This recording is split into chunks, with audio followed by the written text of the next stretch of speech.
ሰው እመቤታችን ይህንን ቃል ተቀበለችና እነሆኝ የጌታ ባሪያ ነች ዘንድ ማርያምን በዚያ ወራት ተነስታ ወደ ተራራማው ሀገር ወደ ይሁዳ ከተማ ፈጥና ወጣች።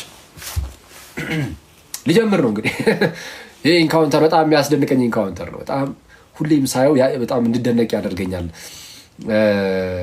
አና ወንደር እኔ እንዴት ሰው ማለት ይሄንን ማየት እንደሚከብደው አላውቅም፣ ግን እኔ ይሄ ኢንካውንተር በጣም የሚያስደንቅ ነው።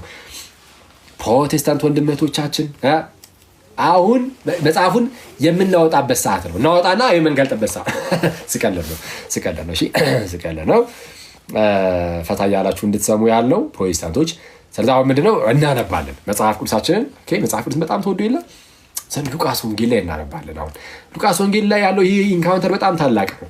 ከቁጥር 39 ጀምሮ እንዲህ ይላል። ማርያምም በዚያ ወራት ተነስታ ወደ ተራራማው ሀገር ወደ ይሁዳ ከተማ ፈጥና ወጣች። ወደ ዘካርያስም ቤት ገብታ ኤልሳቤጥን ተሳለመቻት፣ መኔንግ ሰላም አለቻት። እንግዲህ ወደ ዘመዷ ቤት ነው የሄደችው። ያቺ ታናሽ ብላቴና ወደ አረጀችው ሴት ኦኬ አርጅታለች። ኦኬ ኤልሳቤጥ አይደለም መጽሐፉም ይነግረናል። መካን ሆናለች።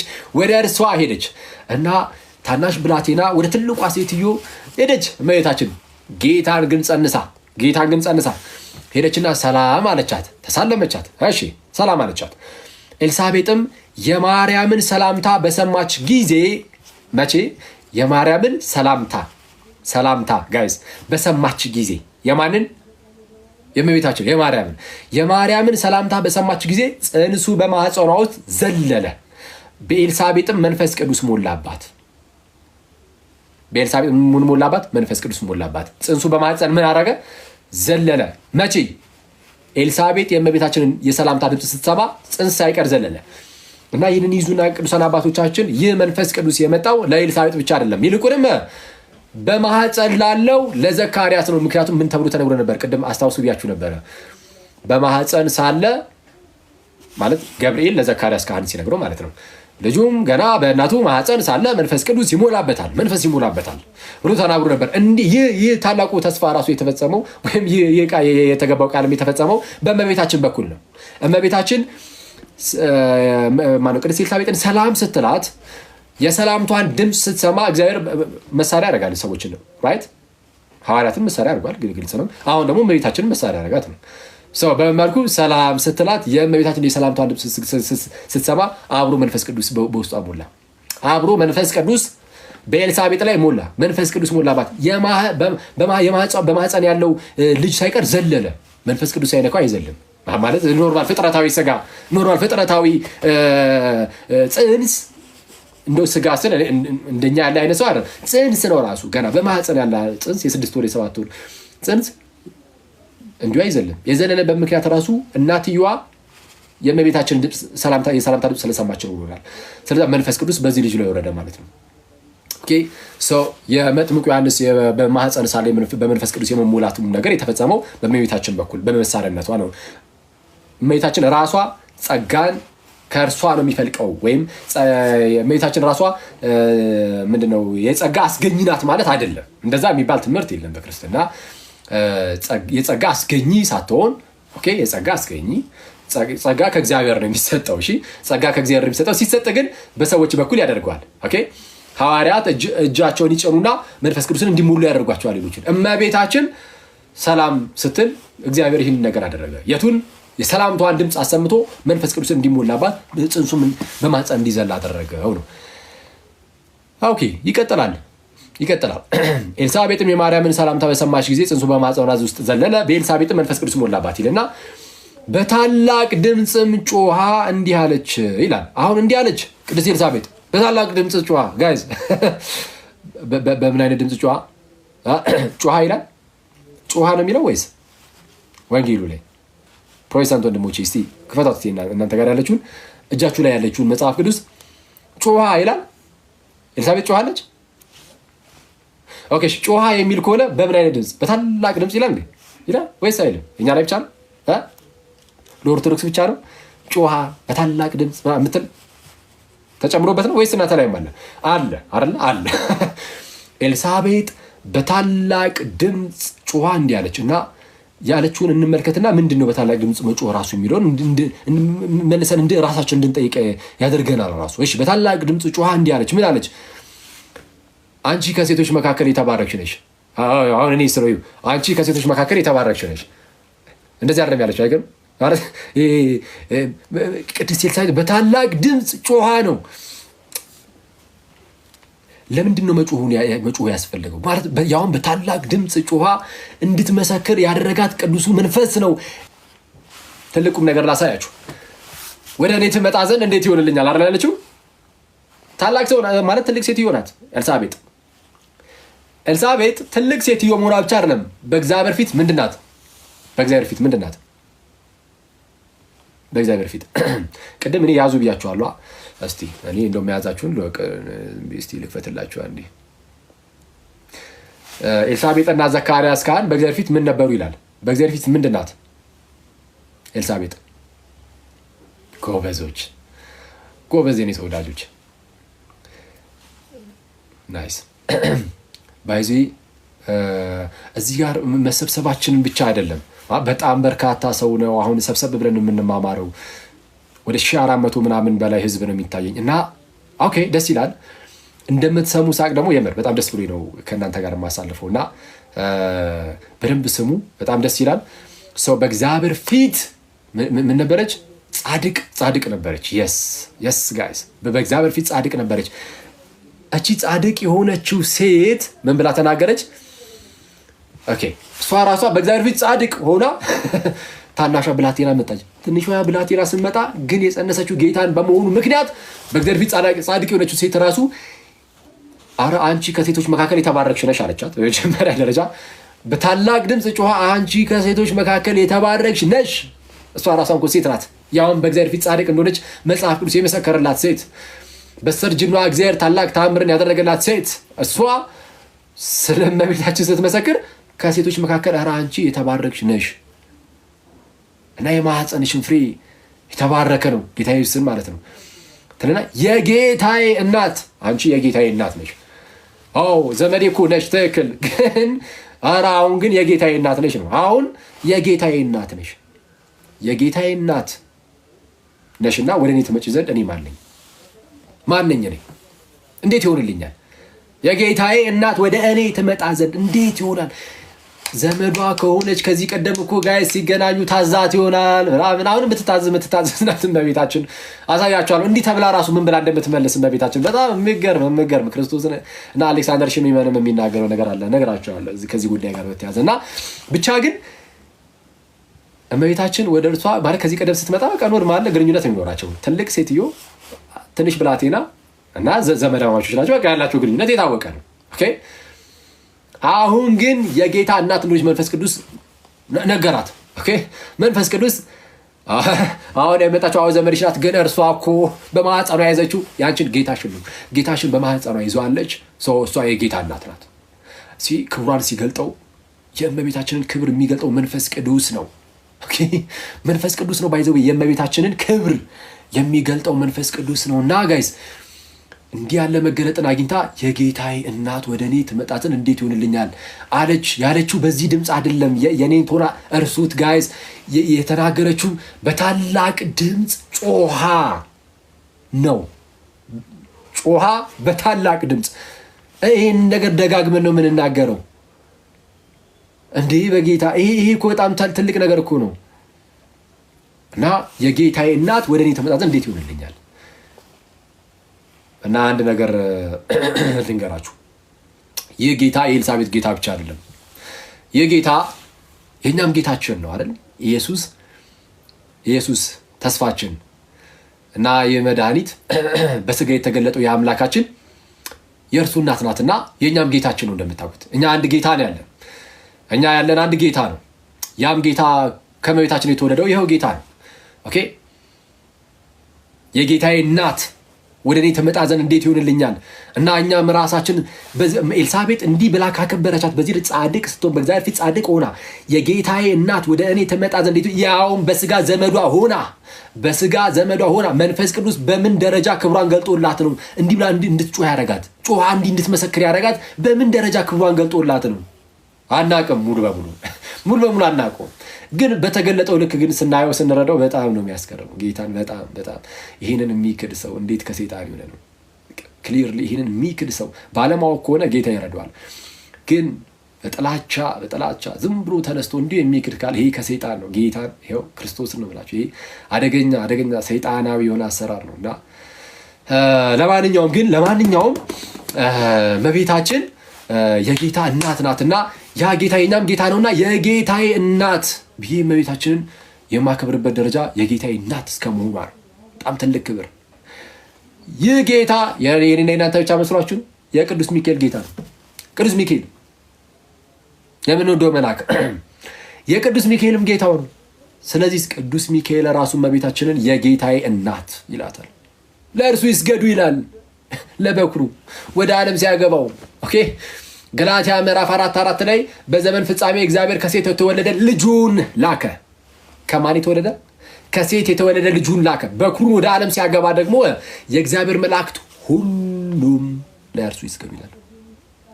ያለ ምንም ልዩነት የሚቀር መልአክ የለም። ከእመቤታችን ለሚወለደው ልጅ መላእክት ሁሉ ይንበረከካሉ። ኦኬ መላእክት ሁሉ ይሰግዱለታል። መላእክት የሚሰግዱለት ጌታ ነው። የማርያም ልጅ መላእክት የሚሰግዱለትን ነው እመቤታችን የወለደችው። እና ለዛ እኮ ነው ጋይስ አሁን መንፈስ ቅዱስ ገልጦላት ኤልሳቤጥን በታላቅ ድምፅ እንድትጮህ አደረጋት። ጮሃ እንድትናገር ምን ብላ? አረ የጌታዬ እናት ወደ እኔ ትመጣ ዘንድ እንዴት ይሆንልኛል? ኦኬ ይህንን ብንረዳው ጥሩ ነው። እና ምን አለቻት? እንዳልኳችሁ በታላቅ ድምጿ አንቺ ከሴቶች መካከል የተባረክሽ ነሽ፣ ብለስድ ነሽ፣ የማህፀንሽን ፍሬ የተባረከ ነው። ኢየሱስም እናቱ የተባረከች ናት፣ ልጇም የተባረከ ነው። ኦኬ የማህፀንሽን ፍሬ የተባረከ ነው። አንዳንድ ሰዎች ጌታ ኢየሱስ ከእመቤታችን ስጋን አልነሳም ይላሉ። ስጋን አልነሳም። ይኸው ኢየሱስ የእመቤታችን የማህፀኗ ፍሬ ነው።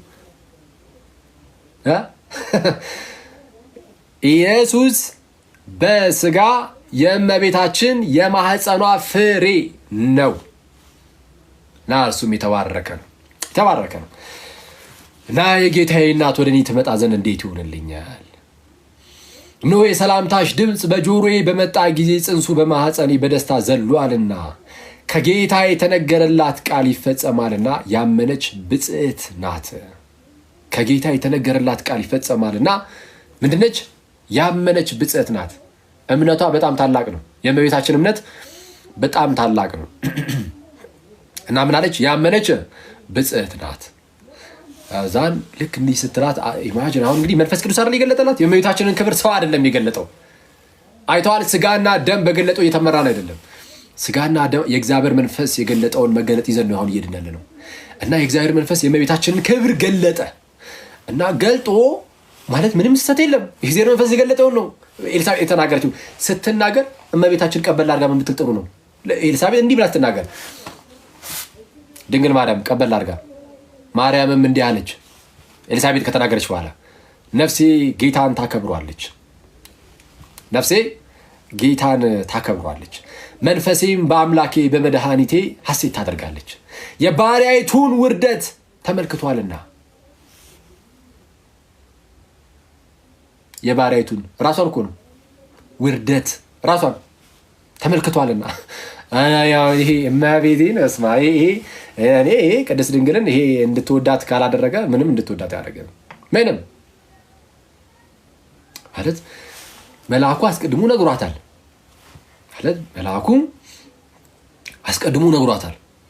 ከእርሷ የሚወለደው ማን እንደሆነ እንደዛ ነግሯት ራሱ ማለት ደስ አይላትም አይደለም። ለምን ደስ አይላትም? ግን እሱ ሳይሆን ራሷን የምታስቀምጥበትን ቦታ ግን ይዩት። እነሆኝ የጌታ ባሪያ። እኔ አንዳንድ ጴንጤዎች እንደው በቅዱስ ሚካኤል የእናንተን ስም ደጋግሜ ጠራው፣ ይቅርታ የኔ ተወዳጆች ይቅርታ። ግን ያው አያችሁ የጌታ ባሪያ ነች እኮ ራሷ ነው የሚሉ አሉ። አዎ ነው ሰው እና ምን አትደነቅም አብረህን በጌታ? እኛ እያደነቅን ያለ ነው እኮ የጌታ ባሪያ ብላ ራሷን በመጥራቷ እኮ ነው። የጌታ እናት ነሽ ስትባል እመቤታችን እነሆኝ የጌታ ባሪያ። ይሄ እኮ ነው የሚያስደንቀን። መንፈስ ቅዱስ መጣና ለኤልሳቤጥ የእመቤታችንን ክብር ገለጠው። ሲገልጠው ተናገረች፣ ኮንፌስ አደረገች፣ አልካደችም፣ አልሸሸገችውም፣ መሰከረች ኤልሳቤጥ። ያውን በታላቅ ድምፅ ጮኻ። እመቤታችን ግን ቀበል አድርጋ ነውኝ የጌታ ባሪያ እንዳለችው የባሪያይቱን ውርደት ተመልክቷለች። የባሪያይቱን ውርደት ተመልክቷልና ነፍሴ ጌታን ታከብረዋለች። ኦኬ ነፍሴ ጌታን ታከብረዋለች፣ መንፈሴን በመድኃኒቴ በእግዚአብሔር ሐሴት ታደርጋለች፣ ደስ ይላታል። የባሪያይቱን መዋረድ ተመልክቷልና። ይሄ በጣም የሚገርም ጌታን ይሄንን ምን ይሏል ኢየሱስ በተራራው ስብከት ላይ? በመንፈስ ድሆች የሆኑ ብፁዓን ናቸው መንግሥተ ሰማያት የእነርሱ ናትና ይላል። በመንፈስ ምን የሆኑ ናቸው? ብፁዓን ድሆች። ምንድን ነው በመንፈስ ድሃ መሆን? የመንፈስ ችጋር ያለበት ሰው ማለት ነው። መንፈስ የሌለው የእግዚአብሔር መንግሥት አይወርስም። በመንፈስ ድሆች የሆኑ ማለት ሁሉ ኖሯቸው ግን የለኝም የሚለው። እመቤታችን ሁሉ አላት። ከእርሷ ጋር እንደምትጸልዩ አስበው። እሱን ስትጸልይ እመቤታችን አብረሃ እንዳለች እያሰብክ እንደዛ ጸልየው። ከእመቤታችን ጋር አብረህ እየጸለይክ እንደሆነ እና ማለት ይሆነ እንደዛ ሳይሆን ረጋ ተብሎ ሳይሆን ረጋ ብለህ እመቤታችን ረጋ ብላ ነው ልትናገሩ የምትችለው። ኦኬ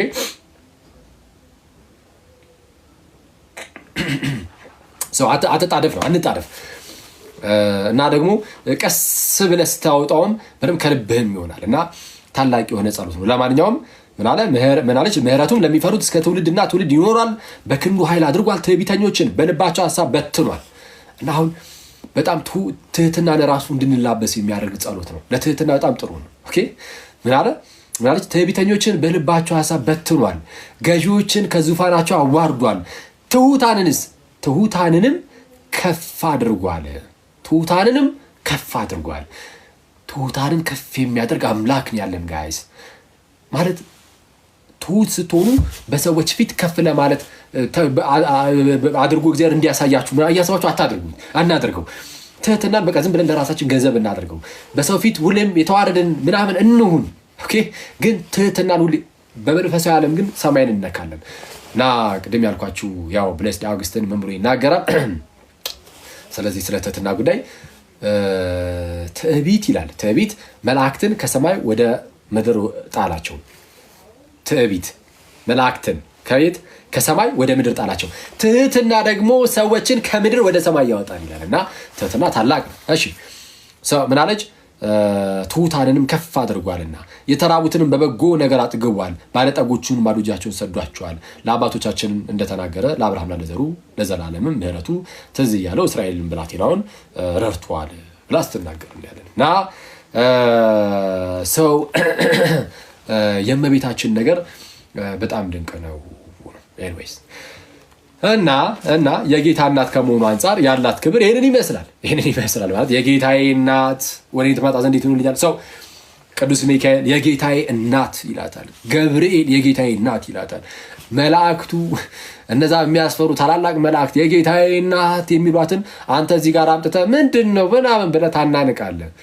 ይሄ ምን ያሳያል? የእግዚአብሔር መንፈስ በኤልሳቤጥ ላይ የወረደው መንፈስ ሳይሆን የወረደብህ የሌላ መንፈስ እንደወረደብህ አንዱ ማመላከቻ እሱ ነው። ኦኬ እንደዚህ የምታናነቅ ከሆነ በጣም ይቅርታ አድርግልኝ። አንዱ መለያችን እንደውም ይሄ ነው። ስፒሪትንም ከምንለይበት መንገድ እንደውም አንዱ ይሄ ነው። መጽሐፍ ቅዱስ ላይ የተገለጠው መንፈሱ ሲገለጥ ምን አናገረ? አሁን ደግሞ እነዚህ ሰዎች መንፈስ ተሞልተናል የሚሉ ሰዎች ደግሞ ሲናገሩ ምን እያናገራቸው ነው የሚለው መመርመር ይቻላል። እና ይሄ ባይዘዌ መንፈስ በጣም መመርመር አለበት። መንፈስን ሁሉ አትመኑ ያለው እንዲሁ አይደለም ዮሐንስ። ኦኬ ምክንያቱም አሳቸው የሆኑ መንፈሶች አሉ። ኢቭን ጳውሎስ ራሱ እኮ ይላል ያልተቀበላችሁትን ሌላ እንግዳ የሆነ መንፈስ ልዩ የሆነ መንፈስን ብትቀበሉ እኮ ነው የሚለው። ልዩ መንፈስ፣ ሌላ ኢየሱስ፣ ልዩ ወንጌል ይላል። አሁን ልዩ ወንጌል፣ ልዩ መንፈስ፣ ሌላ ኢየሱስ በክርስትና ስም በተቀመጡ ቤተ እምነቶች ላይ አሁን በግልጽ ይታያል። ግን ሰው አይነቃም፣ እንዲህ በቀላሉ አይነቃም። ለምን? መንፈስ አታላይ ስለሆነ። መንፈስ አታላይ ነው። ኦኬ ወንጌሉን ሲያመጣለ ዝም ብሎ እንደዚሁ እንደው ጭራሹን የተቃረነ ነገር ዝም ብሎ ማለት እንደዛ በሚመስል መልኩ ሳይሆን አመሳስሎ ነው የሚያመጣለ። ኦኬ ታውቃላችሁ ጋይስ ሰይጣን መጽሐፍ ቅዱስ እንደሚጠቅስ አታውቁም እንዴ? ታውቃላችሁ አታውቁም? እናውቃለን መምህር። እሺ ሰይጣን መጽሐፍ ቅዱስን ጌታ ኢየሱስ ላይ ሳይቀር ጠቅሶበታል። ከመዝሙር 90 ላይ ጠቀሰበት። አይገርምም? እና ይጠቅሳል። ቃላቶቹን እየወሰደ ማለት ነው የራሱን ሐሳብ ይጨምርባቸው ይላል ሰይጣን። ቃላቶቹን ይወስዳል፣ ከዛ በኋላ ግን የራሱን ሐሳብ ይጨምራል። ቃላቶቹን ይወስዳል፣ የራሱን ሐሳብ። ይሄ ልዩ ወንጌል ይባላል። ቃላትን ብቻ መውሰድ፣ ሐሳቡን የሰይጣን ማድረግ፣ ዲያብሎሳዊ ሐሳብ ያዘሉ ቃላቶች ብቻ አድርጎ መቀበል። ስለዚህ በጣም አደገኛ ይሆናል ማለት ነው። ያኔ መረዳታችን አደገኛ ይሆናል።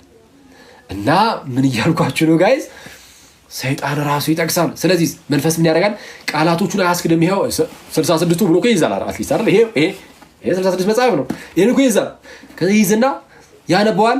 ግን እያነበበ የእግዚአብሔርን ሐሳብ አይደለም የሰይጣንን ሐሳብ ይዘዋል። ስለዚህ ልዩ ወንጌል ይሆንበታል፣ ይበረዛል። ኦኬ፣ ሐሳቡ ይበረዛል። ልዩ ወንጌል፣ ልዩ መንፈስ፣ አስቀድሞ የገባው መንፈስ እሱ ነው። ሌላ ኢየሱስ በመጽሐፍ ቅዱስ ላይ ያለው ኢየሱስ አለ አይደል? እሱን መስሎ ነው የሚሰራው ስፒሪቱ። ኦኬ፣ ገድል፣ ድርሳን፣ ተአምር። ክርስቲያን መሆን ከፈለክ ይህንን እመን አትባልም። ኦኬ፣ 1500 በላይ ህዝብ አለ። በግልጽ የምናገረው አንድ ሰው ክርስቲያን ለመሆን ፈልጎ ቢመጣ አስቀድመ ገድላቱን፣ ድርሳናቱን፣ ተአምራቱን ተቀበል አንልም። የለም እንዲህ የሚባል ነገር። ኦኬ፣ ኢቭን ወደ ክርስትና ከመጣ በኋላ ራሱ ገድላት፣ ድርሳናት፣ ተአምራት ውስጥ ያሉትን እያንዳንዱ ነገር ተቀበል አይባልም። እንዲህ ብለን እየተናገርን ሰይጣን በተቻለው አቅም ጌታን እንዳያዩት የራሱ አድርጎ ለማስቀረት ሲል አቅም ሲያጣ በእንደዚህ አይነት ነገሮች ፊታቸውን አይናቸውን ያሳውራል የልባቸውን አይነ እና ይህንን ስፒሪት ልታውቁበት ይገባል። ፕሊዝ መለስ ብላችሁ ራሳችሁ ልታዩ ይገባል። በወንጌል መርምሩት። ኦኬ፣ በወንጌል መርምሩት እና እንደዛ ነው። ኦፍኮርስ ካላችሁ ኤክስፒሪየንስ ማለት የሆኑ ኢንካውንተሮች ይኖራሉ በላይፋቸው ሰዎች። አሁን እንደዚህ አይነት ሰዎች ሰይጣን ምንድን ነው የሚያደርገው? በተቻለ አቅም በላይፍ ውስጥ የሆነ ነገር ያሳያቸዋል። የሆነ ነገር ኦኬ፣ ለምሳሌ የሆነ ነገር ሊገልጥላቸው ይችላል ያ መንፈስ። ለምሳሌ ይሄ ብዙ ጊዜ ድራማ ነው ምናምን የሚባል ነገር አለ አይደል? ይሄ በነቢያቱ ዘንድ ምናምን ያለው ነቢያቱ፣ የፕሮቴስታንት ነቢያት ሁሌ ድራማ ማለት አይደለም። የምርም የመናፍስት አሰራር አለ እና የሆነ እነሱ አስቀድሞ የማያውቁትን ነገር ሊገልጥላቸው ይችላል። ኦኬ፣ ለምሳሌ የሆነ ሰው ሰንባሪ የሆነ ያሳለፈበት ህይወት ሊሆን ይችላል ወይም ያደረጋቸው ነገሮችን ሰይጣን ያውቃል እና ያንን ይዞ ይመጣና ነብዩ ማለት ነው እንግዲህ ነብይ ብሎ ራሱን ያስቀመጠው ሰውዬ እርሱ አስቀድሞ እንደሚያውቁ አድርጎ ውስጡ ያሰርጽበትና ያንን ይናገራል። እንደዚህ ነገር አለ። ይሄ መንፈስ አሰራር አለ፣ ግልጽ ነው። ኦኬ፣ አሁን ምን ድምጽ ይሰማሉ ወይም ደግሞ ቀጥታ ምንድነው ልክ የሚያውቁት አይነት ታሪክ አድርጎ ውስጣቸው ያስቀምጣል ሰይጣን። ከዛ በኋላ አሁን ይሄ አያስትም ያስታል በእርግጥ እና ለነዚህ እናዝናለን። ጌታን ይሄ በጣም እንድናዝንላቸው ነው የሚያደርገው። ኦኬ፣ ወንድሞቻችን እህቶቻችን በሚያሳዝን ሁኔታ ባለማወቅ እንደዚህ አይነት ነገር ወድቀው ነው እና ይሄ ያሳዝናል፣ በእርግጥ ያሳዝናል። ግን ደግሞ ልባም መሆን አለባቸው። ኦኬ፣ ከእንደዚህ አይነት የመናፍስት አሰራር ተላቀው በጌታ ኢየሱስ እግር ስር በእቅፉ እንዲኖሩ የምርም ልባም መሆን አለባቸው። አለበለዚያ ግን ኢየሱስን መስሎ በመጣው እንዲህ አይነት ተአምራቶችን እያሳየ የሆነ ስሜትን እየሰጠ ምናምን ነገር እንድታለቅስም ሊያደርግ ይችላል። ይሄ ስሜታዊነት አለ። እሱ መንፈሳዊነት አይደለም። ሰው የማይረዳው በስሜታዊነትና በመንፈሳዊነት መካከል ራሱ ያለው ልዩነት አያውቅም። ጠቃይልና ይሄ በቃ ለስለስ ያለ ይሄ እንግዲህ መዝሙሩንም ያሰማሃል ምናምን ነገር ከስምጥ እሱ ዘፈን ውስጥም አለ። ሰው ዘፈን እየሰማ ያለቅሳል እና ስሜታዊነት ያለ ነው። መንፈሳዊነት ግን አይደለም ይሄ እና ይሄ ርዕስ አይደለም አክቹሊ ግን እሱን ያው ብታስቡበት ጥሩ ነው። በኤልሳቤጥ ላይ የመጣውን መንፈስ አይተነዋል የእመቤታችንን ክብር ሲገልጥ እና አሌክሳንደር ሽሜመን እንዲህ ይላል። አሌክሳንደር ሽሜመን አይታችኋል። ለእመቤታችን የጌታ እናት እንደሆነ የሚሰጣት ክብር አይታችኋል። እና እመቤታችን ደግሞ ስለ እርሷ ስትናገር በመጽሐፍ ቅዱስ ላይ እኔ የጌታ እናት ነኝ ብላ ተናግራ ታውቃለች? በመጽሐፍ ቅዱስ ላይ አትሊስት አታውቅም ማለት እስከ ህይወት የጌታ እናት ነኝ ብላ አታውቅም። የጌታ ባሪያ ትላለች ራሷን። ሌሎች ሲናገሩላት ግን የጌታ እናት ብሎ ያከብሯታል። ራሷን እሷ ዝቅ ታደርጋለች፣ እኛ ደግሞ እርሷን ከፍ እናደርጋለን። እኛ አይደለም እናደርጋት፣ እግዚአብሔር ግን ከፍ አደረጋት። ከፍ ያደረጋትን ያንን ክብር ለኛ ገለጠው። ስለዚህ ከፍ ባለችበት ከፍታ እንደዛ ከፍ አድርገን እናያታለን። አሌክሳንደር ሽሜመን እንደዛ ነው የሚለው። እርሷ ራሷን ዝቅ ታደርጋለች፣ እኛ ደግሞ ከፍ እናደርጋታለን። ከፍ ያደረጋት እግዚአብሔር ነውና መንፈስ ቅዱስ የእመቤታችንን ክብር ለኤልሳቤጥ የገለጠው በዛ መልኩ ነውና እንደዛ ነው እናንተ ሰዎች እና እመቤታችን የምር ብዙ ሰዓት ወስጄባችኋለሁ እናንተ ሰዎች በጌታ ስም በጣም አዝናለሁ እንዴ የምር ነው ሰዓቱ ጌታ ሆይ ሩብ ጉዳይ ለአራት አንድ ሰዓት ከምናምን እኮ የገባ ነው ኧረ በቅዱስ ሚካኤል አዝናለሁ እንግዲህ እሺ ለማንኛውም ይሁነው እና ምንድነው በቤተክርስቲያን ውስጥ እውነተኛ አንድነት አለ በጌታ ስጋ ሁላችንም ተያይዘናል እና እመቤታችን በቤተክርስቲያን ውስጥ ትልቅ ቦታ ነው ያላትና በዚህ አንድነት ውስጥ ስላለን የእመቤታችንን አማላጅነት ሁላችሁም በደንብ አድርጋችሁ የምርም ያዙት የእመቤታችንን አማላጅነት እና ቅዱሳኑ ስለኛ ይጸልያሉ በላይ ከጌታ ጋር ያሉ ሁሉ ስለኛ ይጸልያሉ ግን አንዳንድ ሰዎች እንደዚህ የሚሉት እንዳልኳችሁ ምንድነው ስለምናከብራት በጣም ትልቅ ክብር ነው የምንሰጣት እና እሱን ይዘው ነው እንደዛ የሚሉት ትልቅ ክብር የምንሰጣት ደግሞ ለምን እንደሆነ ተናግረናል ትልቅ ክብር የምንሰጣት ለምንድን ነው ብለናል ትልቅ ክብር የምንሰጣት የአምላክ እናት እንደሆነ ትልቁ ክብሩ እሱ ነው እኔ ይሄንን የሚቃወም ፕሮቴስታንት ካለ አለ እስቲ ፕሮቴስታንት እኔ ይቃወማለሁ የሚል እንደው በጌታ ፕሮቴስታንት ሆኖ ካለ ማለት ሙሉን ከሰማ ዛሬ ስናወራ የነበረው ሙሉን ከሰማ ሁለትን ጻፍ አረ ሁለትን ሳይሆን እኔ ይቃወማል እዴ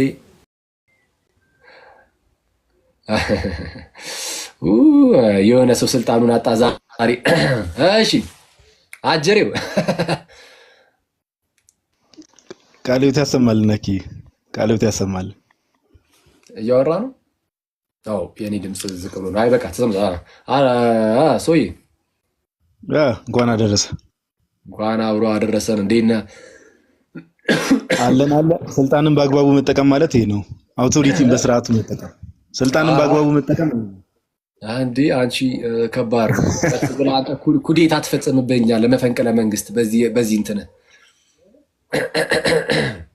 አዴ ነበር መቤቴን ቃልዮት ያሰማልን ከተወሰነ ሰዓት ጀምሮ እንሰማይ ነበር በጣም ደስ የሚል ትምህርት ነው ደስ በሚል መንፈስ የተሰጠ ትምህርት ነው ያው እንግዲህ የሰሙትም ሰዎች ዊዛውት ኤኒ ዳውት ተጠቅመውበታል ብዬ አስባለሁ ቃልዮት ያሰማልን ብሮስኪ አሜን ሰዓቱ ቆሷልና እሺ አንድ ፕሮቴስታንት ብቻ አላስገባ ሉጣ መውጣት ስላለብኝ ነው በጊዜ ለመጨረስ ነው በጊዜ የገባሁት እና መውጣት አለብኝ እሺ አንቺ ኦኬ ሰላም ላንቺ ይሁን አሜን ሰላም ላንቺ ይሁንቴ ሰላም ነበርኩኝ ከመጀመሪያ ሰምቻለሁ እንደው አንዳንድ ጥያቄዎች ራስ እየጻፍኩ ነበር እሺ ከመጀመሪያ የነበራችሁ ስላልክ ማለት ነው ልጠይቅ ሁላችሁም ሰላም ብያለሁ ጋዲሳም ሰላም ብያለሁ ኦኬ ከመጀመሪያ ማርያምን አናመልካትም ስትል ነበር አሁንም ደግሞሃል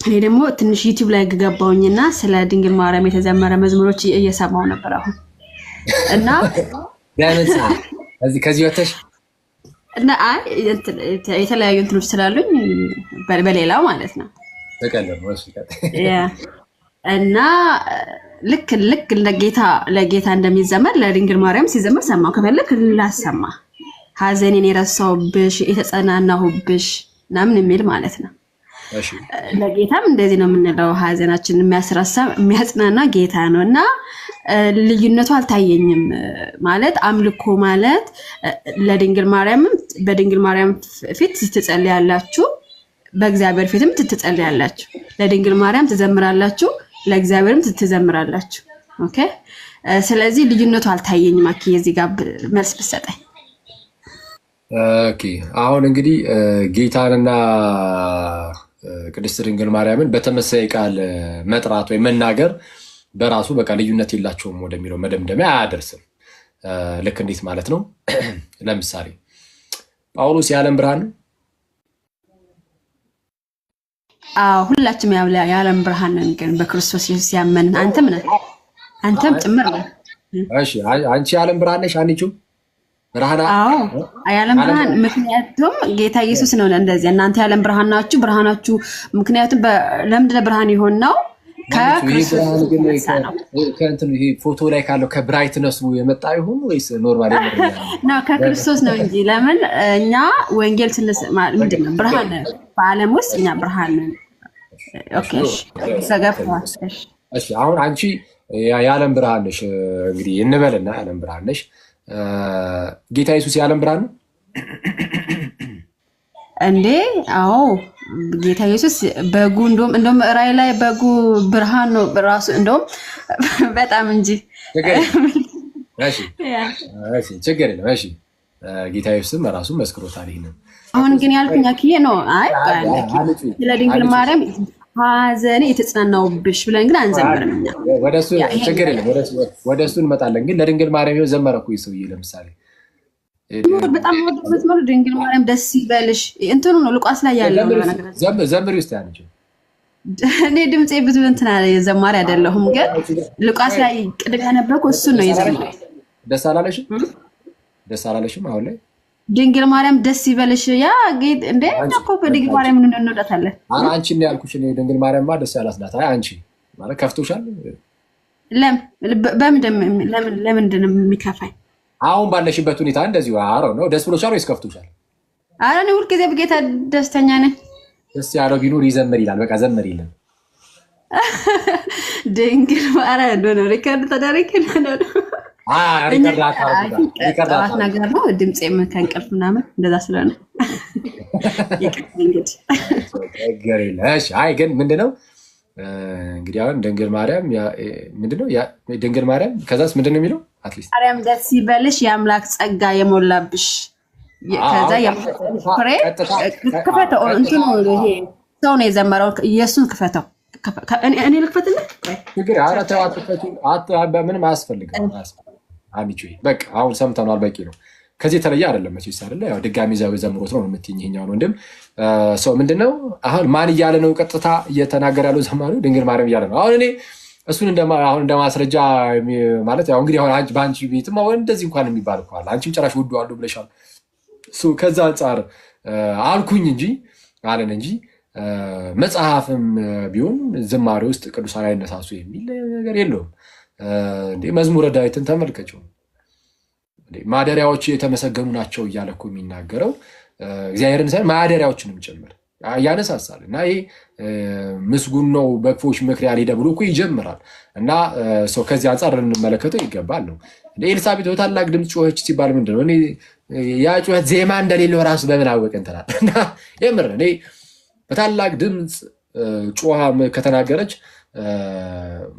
ዋይናት በዜማ መባሉ ምንድነው የሚያስገርመን ምንም የሚያስገርመን ነገር የለም እና የተለጠጠ ነገር በጴንጤኮስታል ውስጥ አለ አሁን እንደዚህ አይነት ነገሮች እንዲሁ ዝም ብሎ ይመካድና ይሄ ኖርማል ነገር ይመስለኛል ይሄ ሐዘኔን የረሳውብሽ ምናምን የሚሉ ነገሮች ምንድናቸው ቀደም አጀምሬልሽ ነበር እንትን አልሽው አቋረጥሽኝ እንጂ ፓስተርሽ ለምሳሌ በጣም ታላቅ ሐዘን ውስጥ ሆነሽ ጸልየሽ እና ጌታ ቢሰማው ጸሎቱንና ቢቀበለው የፓስተርሽን ጸሎት ማለት ነው ቢቀበለውና ዘን ከዛ ሐዘንሽ ከዛ ምንድነው ሙሪሽ ብትወጪ ከታላቅ ሐዘን ውስጥ ብትወጪ እና ያንን ፓስተርሽን መቼስ ታመሰግኛለሽ ኦኬ ጌታ በአንተ ጸሎት እናረጋልኝ ብለሽ ልታመሰግኙ ትችላለሽ እና ልክ እንደዛ ያለ ነው እና ይሄ አናካብዶ በጌታ ስለዛ እንዲቀርል አድርገን ብናየው መልካም ነው እንደዛ አንቺ አኪ ፓስተር ፊት አልጸልይም ለሱ ተንበርክከ አልጸልይም ለሱም አልዘምርም እኔ ያልኩ ያለው አሁን ድንግል ማርያም በአካል ከኛ ጋር የለችም እሺ አሁን ደግሞ ይሄ ደግሞ ሌላ ጥያቄ ነው አንዴ ድንግል ማርያም ከኛ ጋር የለችም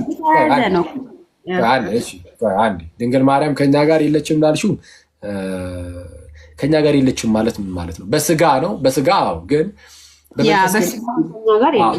በመንፈስ ግን ተሳስረናል ሁላችንም አንድ ላይ ነን በክርስትና ውስጥ ቤተክርስቲያን የሚል ጽንሰ ሐሳብ አለ ቤተክርስቲያን በጌታ ስጋ አንድ የሆኑ ሰዎች አንድነት ህብረት ናት ከዚህ አንድነት ውስጥ መነጣጠል የለም ማለት እያንዳንዳችን የጌታን ስጋ የተቀበልን ሁላችን አንድ የጌታ ስጋ ሆነናል እያንዳንዳችን ብልቶች ነን ኦኬ እኛ ሁላችን የጌታ አካል ነን ስጋው ነን እያንዳንዳችን ደግሞ ብልቶች ነን ልክ ይሄ የኔ ስጋ አለ ኦኬ የኔ ስጋ ላይ የተለያዩ ብልቶች አሉ እነዚህ ብልቶች ከስጋ ላይ ተበታትነው ብቻ የተነጣጠሉ አይደሉም ኦኬ ኦኬ ይሄ እጄ አሁን ለጊዜው አይኔ ጋር ላይሆን ይችላል። ኦኬ አይደለም ቀጥታ ፊዚካሊ ግን የተነጠለ ግን አይደለም። ከአይኔ እንደዛ የራቀ አይደለም። አይኔ የሆነ ነገር ቢያስፈልገው መጥቶ የሚያግዘው እጅ ነው ያለኝ። ልክ እንደዚህ ሁሉ በክርስትና ውስጥም አንድ የጌታ ስጋ ሆነን እያንዳንዳችን ደግሞ ብልቶች ነን። መነጣጠል የለም። ስለዚህ እንዲህ ያለ ሚስቲካል የሆነ ዩኒየን አለ። ኦኬ ሚስቲካል ቦዲው ናት ቤተክርስቲያን። ስለዚህ ቅዱሳኑ ይማልዳሉ ብለን ስንናገር እንዲሁ አይደለም፣ ህብረቱ ስላለ ነው። ኦኬ የቅዱሳን ህብረት አለ፣ የክርስቲያኖች ህብረት አለ። ያ ህብረት እውነተኛ የሆነ ህብረት ነው። በምን ሊያውቁ ይችላሉ? እንዲህ ነው እንዲያ ነው ብለን ካልኩሌሽኖች ውስጥ አንገባም። በቤተክርስቲያን ታሪክ ውስጥ የመጣልን አሜን ብለን እንቀበላለን። ግን የተወሰነ ነገር ተናገሩ ከተባለ ጌታ ይገልጠዋል። ኦኬ ጌታ ይገልጣል። ልክ ለምሳሌ ለአይንሽ የእጅ ድጋፍ ቢያስፈልገው በነርቨስ ሲስተምሽ ታውቆ ነው። በነገራችን ላይ እጅ በራሱ የሚያቆኑ ሳይሆን ይሄ የነርቨስ ሲስተም ስራ ነው። አይጸልዩም ተወሽክ ስለኛ የኛን ጸሎት አይሰሙም። ኦኬ ልበል አይጸልዩም፣ ምክንያቱም ምንም እንትን ማስረጃ ስለሌለኝ፣ ግን የኛን ጸሎት አይሰሙም። ወደሱ እናልፋለን። መጀመሪያ እነሱ ይጸልዩልናል አይጸልዩልንም የሚለው በሉትራን ምንም ማስረጃ የለኝም። አለም የለም አይደለም ከሌለሽ ታዲያ ለምንድን ነው እንደ እምነት አድርገሽ ያልሽው አይጸልዩም የሚለውን? ቢያንስ ሊጸልዩም ላይጸልዩም ይችላሉ። እኔ አላቅም ብለሽ እንዲህ ሳታልፊ። ኦኬ አሁን ምን መሰለህ መጽሐፍ ቅዱስ ምንም ነገር ያላለውን እኛ ለምንድን ነው የምናስብለው? ምንም ነገር የለም መጽሐፍ ቅዱስ። ይጸልያሉ የሚል የለም፣ አይጸልዩም የሚል የለም። መጽሐፉ ሲጀምር ትኩረቱ አንቺ ልክ እንደ መጽሐፍ ቅዱሱ ለምንድን ነው ይጸልያሉም አይጸልዩም አይደለም እኔ አላቅም ብለሽ እንዲህ ሳታልፊ እነግርሻለሁ። እኔ እንዴት ይጸልያሉ እንደሚጸልዩ እኔ አስረዳሻለሁ። ግን እንዴት አንቺ አሁን መጽሐፍ ቅዱስ ይጸልያሉም አይጸልዩም አይልም ካልሽ ለምንድን ነው የአንቺ እምነት የሌለውን ነገር አይጸልዩም የሚለውን በራስሽ አቁመሽ ለምን መጣሽ? ለምን ልክ እንደ መጽሐፍ ቅዱሱ ለምሳሌ አሁን አንቺ እንዳልሽው የምር እንደዛም ከሆነ ማለት ነው ሊጸልዩም ላይጸልዩም ይችላሉ። እኔ አላቅም ለምሳሌ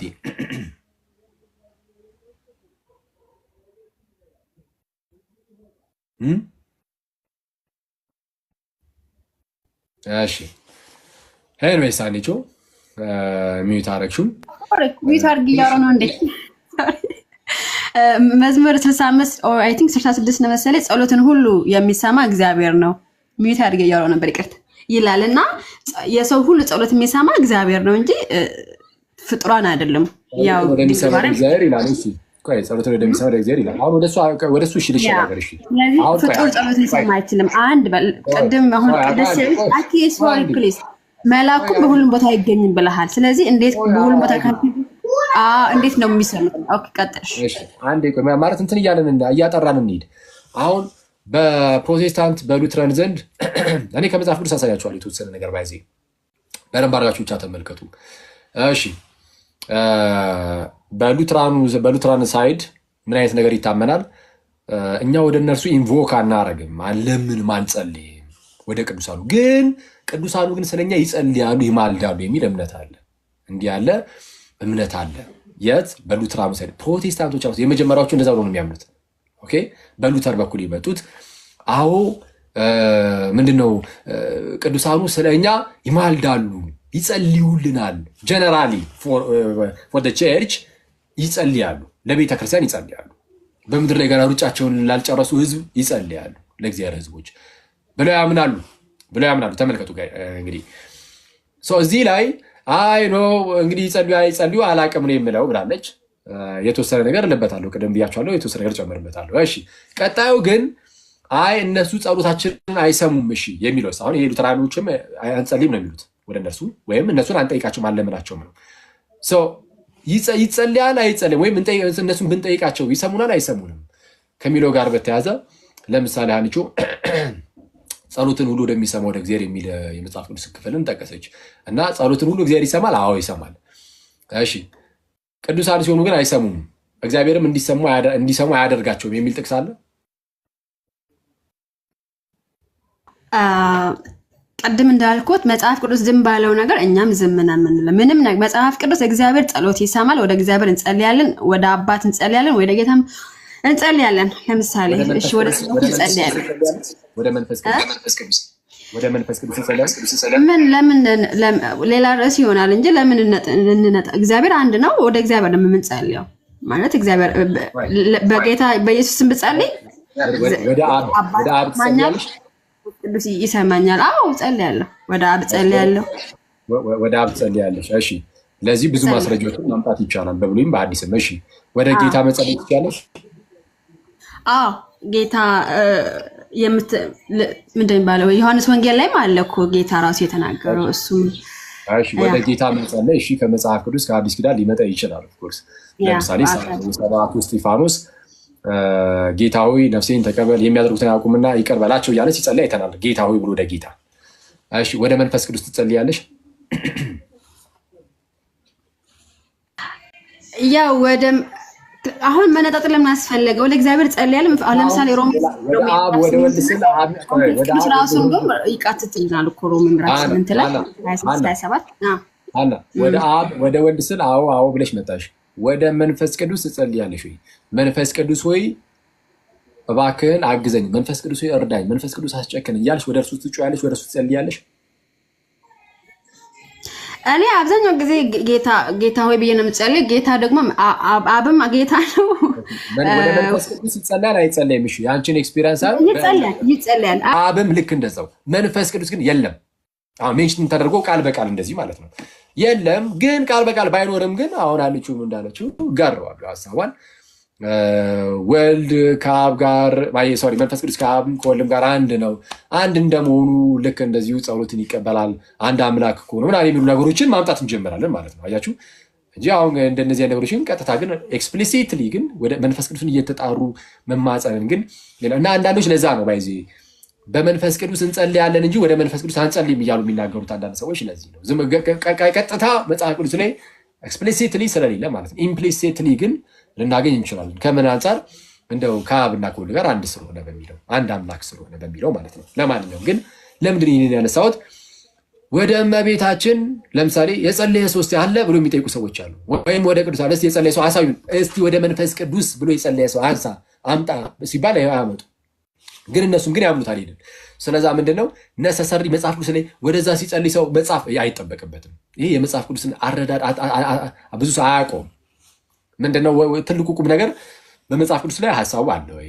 ከዛ ደግሞ በቤተክርስቲያን ታሪክ ውስጥ ደግሞ አለ ወይ? እምነቱ በቤተክርስቲያን ታሪክ ውስጥ እምነቱ አለ ወይ? ይሄ ትልቅ ቦታ ይሰጠዋል። በቤተክርስቲያን ታሪክ ውስጥ ያለው እምነት ኦኬ። እና በመጽሐፍ ቅዱስ ውስጥም ያለው ሐሳብ በመጽሐፍ ቅዱስ ላይ ያለው ሐሳብ ቀጥታ ወደዛ ከመግባቴ በፊት አሁን ያውቃሉ አያውቁም፣ ወይም ደግሞ ይሰማሉ አይሰሙም የምንጸልየውን ጸሎት ወይም ነገር ስንጠይቃቸው ሊሰሙ ጭራሽ አይችሉም ወይስ ይችላሉ የሚለውን አሁን እህታችን አንቺ ምናለች አይታወቅም።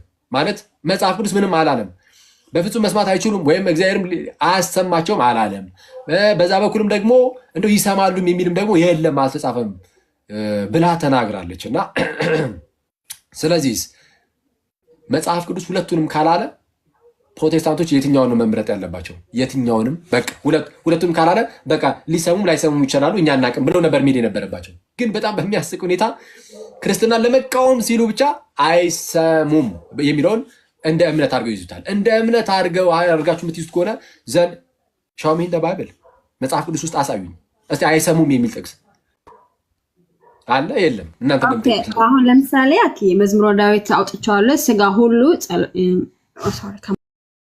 ማል ጀመርኩት ቁጥር 2 ስጋ ሁሉ ጸሎትን ወደምትሰማ ወደ አንተ ይመጣል ይላል የድሮ ትርጉም ነው መሰለኝ። ስለዚህ ያው ስጋ ሁሉ ጸሎትን የሰውን ሁሉ ጸሎት የሚሰማ እግዚአብሔር ነው። ኦኬ ስለዚህ ምንድን ነው ያለው? ስጋ ሁሉ ጸሎትን ወደምትሰማው ይመጣል አይደል? ጸሎትን ወደምትሰማው ወደ አንተ ይመጣል። ትክክል ነው። ጸሎትን ወደሚሰማው ወደ እርሱ ስጋ ሁሉ ይሄዳል። እሺ እመቤታችንን መጠየቅ ብንጠይቃት ነው አትሰማም የሚል ግን ጥቅስ አለ? ወይም ደግሞ ቅዱሳንን አትሰማም? ይሄ የነገረን እግዚአብሔር ጸሎትን ሁሉ እንደሚሰማ ነው። ጸሎትን ሁሉ እግዚአብሔር ይሰማል። እኔ አሁን የጠየኩት ግን ኦኬ ቅዱሳንስ ሊሰሙ አይችሉም ወይ? ወይም ደግሞ እግዚአብሔር እንዲሰሙ ሊያደርጋቸው አይችልም ወይ? አይችልም የሚል ጥቅስ አለ ወይም የለም እኮ። አሁን ቅዱሳን ሰዎች ናቸው። ሰው ደግሞ በሁሉም ስፍራ አይገኝም፣ መለኮት ስላልሆኑ ማለት ነው። አይገኝም። ለምሳሌ እንዴት ይሰማል? ለምሳሌ እኔ ያለሁት ኢትዮጵያ አይደለም። ቅድም የጠቀሽው ላይ ለምሳሌ ጴጥሮስ የሐናንያና የሰጲራን ነገር እንዴት አወቀ? አብሯቸው ነበረ በሰዓቱ? የእግዚአብሔር መንፈስ ስለገለጠለት ራይት። ስለዚህ አሁን በሰማይ ያሉ ቅዱሳንም እግዚአብሔር የማይገልጥበት ምን ምክንያት አለ? አይገልጥም ይላል መጽሐፍ ላይ። በተአምር ሊያውቁ አይችሉም ይላል። ኖ ለምሳሌ አሁን ከሁለት ነው የጀመርኩልህ። ቁጥር አንሳ ነበር ደግሞ በጣም ደስ አለኝ መዝሙሩን ማለት አቤቱ በጽዮን ለአንተ ምስጋና ይገባል ለአንተም ጸሎት ይቀርባል ካለ በኋላ ስጋ ሁሉ ጸሎቱን ወደ ምሰማ ወደ አንተ ይመጣል ይላል። ስለዚህ ምስጋናም ጸሎትም ለጌታ ነው እያለ ነው እዚህ ጋር። ሃኒቾ ጸሎትን ትክክል ነው፣ እግዚአብሔር ይሰማል። ጸሎትን ወደሚሰማ ወደ እርሱ ደግሞ ስጋ ሁሉ ይሰበሰባል። ወደ እርሱ ምስጋናን እናቀርባለን። ጸሎትን ወደ እርሱ ነው የምናቀርበው። ትክክል። በነገራችን ላይ ወደ እግዚአብሔር ጸሎትን እንደምናቀርብ ወደ ቅዱሳን አናቀርብም። ጸሎት የሚለው ቃላቶች ተመሳሳይ ናቸው።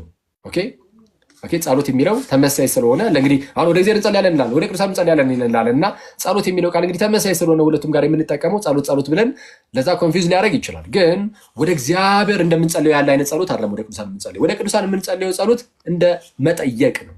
ኦኬ መጠየቅ ልመና አይነት ነገር ነው። አንዱ ቅድም ምን አልኩሽ መሰለሽ? ምንድነው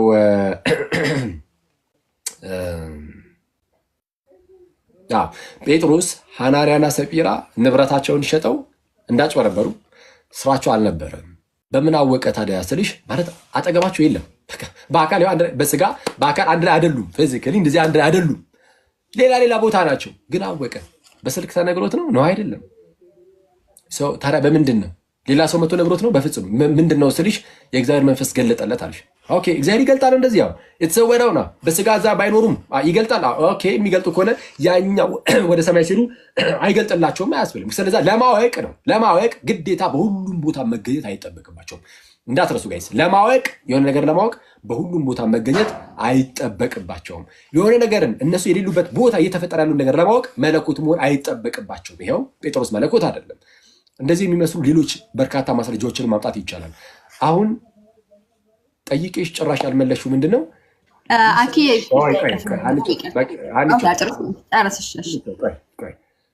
ጠይቄሽ በፍጹም ልመልሽ ያልቻልሽው ምንድን ነው? አይሰሙም የሚለው በእምነት ደረጃ ከሆነ ነው የምላችሁ ጋይስ። በእምነት ደረጃ ከሆነ የያዙት እነዚህ ሰዎች እምነታቸው ከየት ነው የተመሰረተው ብለን እንጠይቃለን። ከመጽሐፍ ቅዱስ ብላናለች ቅድምም። ከመጽሐፍ ቅዱስ ከሆነ እምነታቸው የሚመሰረተው አይሰሙም የሚለው እምነትን እስቲ እዚህ ውስጥ አሳዩ። የለም በቃ የለም፣ ጥቅስ የለም። ሲኖር ከታች ለጥፊው፣ ምክንያቱም ምንም ሰው የለሽ። እኛ ግን እንደሚሰሙ ማሳያ ግን ከመጽሐፍ ቅዱስ ማሳየት ግን እንችላለን። አንተ ከማሳየት በፊት አንድ ነገር ልበል እሺ። ለምሳሌ ጌታ ራሱ ማለት ቅዱሳን እኛን ጸሎት እንዲሰሙ የሚያደርገው ለምንድን ነው? ራሱ ጌታ እየሰማ እንዴት እኛ ወደ እነሱ ጸልየን እነሱ ወደ ጌታ ነግሮት ለምን እንደዚህ ያደርጋል ብለህ አሰብክ? እግዚአብሔር ራሱ እየሰማ እንደውም ኤርምያስ 29 ታነበብ በጣም ግልጽ ነው። ኢሳያስም አለ ክፍል 65። ስለዚህ እንዴት ወደ ድንግል ማርያም ሰምታ ከዛ ለጌታ ነግረው ጌታ እንዲህ አይነት ነገር ኦኬ እሺ መልስሽ። ኦኬ ጥያቄው ምንድነው? አንደኛ አንዱ ለአንዱ ሲማልድ በእግዚአብሔር ፊት ደስ የሚያሰኝ ስለሆነ በእግዚአብሔር ፊት ደስ የሚያሰኝ ስለሆነ አንዱ ስለሌላው ሲማልድ በእግዚአብሔር ፊት ደስ ያሰኛል። ምን አንዱ ለአንዱ ሲጸልይ በእግዚአብሔር ፊት ደስ ያሰኛል? አግል ጥቅስ አለ። የት? አንደኛ ጢሞቴዎስ ምዕራፍ 2 እሺ አውጣልኝ። ጢሞቴዎስ ነው እሱ ነው። ኦኬ እሺ አንብበሽ አውጣልኝ። ጢሞቴዎስ ነው። እሱ በምድር ላይ ነው። እዚህ እኔ እናንተ ነው እዚህ ጋር ሰዎች ችግር የለም። ቆይ አሁን እጠይቅሻለሁ። እሱን ባይዚህ ካደረጉ በኋላ ሲሆን ግን አይወድም የሚል ጥቅስ አምጪ ብለሽ አታመጪም። ግን ተረጋግተሽ ብቻ ስልሽ አለች። ያው በሌና ባንቺ በንግግር ውስጥ ሌላውም ሰው በዛው እንዲማር ነው። አንደኛ ጢሞቴዎስ ምዕራፍ 2 ላይ ይላል ስለ ሰዎች ሁሉ ጸሎት፣ ስለ ሰዎች ሁሉ፣ ስለ ነገስታትም ስለ መኳንንትም ጸሎት፣ ልመና፣ ምልጃ፣ ምስጋና እንዲቀርብ አስቀድሜ ይመክራለሁ ይላል። ስለማን? ስለ ሰዎች ሁሉ ጸሎት፣ ልመና፣ ምልጃ፣ ምስጋና እንዲቀርብ ስለ ሰዎች ሁሉ ለምን ይለና ዝቅ ብሎ ያብራራል። ለምንድን ነው? ሰዎች ሁሉ ይድኑና እውነቱን ወደ ማወቅ ይደርሱ ዘንድ በሚወድ በመድኃኒታችን በእግዚአብሔር ፊት ደስ የሚያሰኝ ይህ ነውና ይላል። የቱ? አንዱ ስለሌላው መጸለዩ፣ መማለዱ፣ ምልጃን ማቅረቡ በእግዚአብሔር ፊት ደስ የሚያሰኝ ነው። ስለዛ በእግዚአብሔር ፊት ደስ የሚያሰኝ ነገር ከሆነ ይህንን ለምን እንደዚህ ያደርጋል ልትይው አትችይም። ሲቀጥል ደግሞ የእግዚአብሔር ጆሮቹ የእግዚአብሔር አይኖች ወደ ጻድቃን ጆሮቹም ወደ ጩኸታቸው ነው ይላል አይደል? በብሉይም ተጽፏል፣ በሐዲስም ተጽፏል። ጴጥሮስ ይህን ነገር ይደግመዋል። በሐዲስ ኪዳን ሳይቀር ይህ ቃል አለ። በዚህ የእግዚአብሔር አይኖች ወደ ጻድቃን ጆሮቹም ወደ ጩኸታቸው ወደ ልመናቸው ነው ብሎ ይናገራል። ስለዚህ ያዕቆብ ደግሞ ወሰድ ያደረግና በመልእክቱ ምዕራፍ 5 ላይ የጻድቅ ሰው ጸሎት በስራዋ እጅግ ኃይል ታደርጋለች። ኤልያስ እንደኛው ሰው ነበረ እንደኛው ይላል። ስለዚህ ከራሱ ጋር እያነጻጸረ ነው የሚናገረው ራሱ። የጻድቅ ሰው ጸሎት ሲሆን ታላቅ ነገርን ያደርጋል። በእነርሱ ጸሎት በእነርሱ ልመና ጌታ ምህረትን ያደርጋል። በእነርሱ ጸሎት በእነርሱ ልመና ጌታ ታላቅ ተአምርን ያደርጋል በእኛ ህይወት ውስጥ ነው። ተነበብኩ የጠበቅኩ ነው ያለሁት። አነበብኩ እንዴ ማለት ምንም እኔም እዚህ ጋር እያየሁት ነው ያለሁት። የጢሞቴዎስን በዚህ በምንድን እንደውም ላንብብልህ። ከእንግዲህ ሁሉ አስቀድሞ ልመናና ጸሎትን በምልጃና ምስጋና ለሰዎች ሁሉ ለነገስታት 1 በል ለባለስልጣናት 2 እንደሚደረግ አታስባለሁ። ኦኬ ምድር ላይ ነው ለነገስታት ለባለስልጣናት። ለምን ሲባል ቁጥር 2 ላይ ይህም በእውነተኛ መንፈሳዊ ህይወትና በቅድስና ሁሉ በሰላምና በጸጥታ እንድንኖር ነው። ልክ ነው። እሺ ልክ ከምድር አልፈው ወደ ሰማይ ሲሄዱ ግን ይሄ ነገር አይሰራም የሚልበትን ጥቅስ ታስረኛለሽ እንዴ? አኬ እንደውም እኮ እኔ ማነሳው እንትን ላይ ተሰሎንቄ ሐዋርያ ጳውሎስ ምን ያለ መሰለህ? አንቀላፍተው ላሉት ይላል አይደለ? ለላንብብልህ። ቅዱሳን እኮ አንቀላፍተው አይደለ እንዴ? ጥቅስ ስለ ቅዱስ ሲጀመር መጽሐፍ ቅዱስ የተጻፈው ስለ ኢየሱስ ነው። መጽሐፍቶችም ስለኔ ይናገራሉ ብሏል ጌታ ራሱ። ስለዚህ መጽሐፉ ስለሚናገር የተጻፈው ስለኛ አይደለም፣ ስለ ሰዎች ነው። ለምታወሪው መጀመሪያ ጥቅስ ምንም አለ እንብል። አይ አሁን ወደ ሰማይ ካደረጉ በኋላ ወደ ሰማይ ከሄዱ በኋላ ወደ ጌታ አሁን ወደ ባይዜ ጳውሎስ ሊሄድ ከጌታ ጋር ምን ልል ነው ናፍቃል ያለው ያ እንደውም ፊልጵስዩስ ምዕራፍ 1 ላይ እንደዛ ብሏል ጳውሎስ። ሊሄድ ከጌታ ጋር ምን ሊሄድ ከጌታ ጋር ልኖር እናፍቃለሁ ያ ልኖር። ስለዛ ጳውሎስ ኑሮን ይቀጥላል አይቀጥልም? እዛ ከጌታ ጋር እንዴ ይቀጥላል እንጂ ወደ ጌታ ነው ሄደ።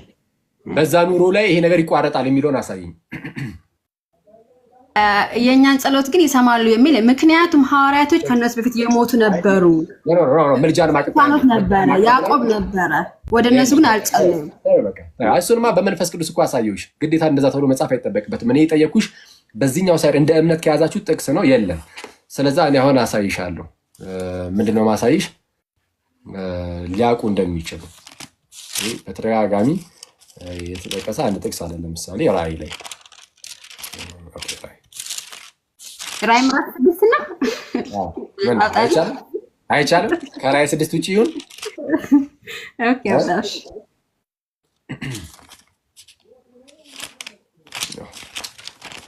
በነገራችን ላይ ራእይ ለወደፊት የሚሆን ነው የተፈጸመ ነው አይደለም እርግጠኛ አይደለንም።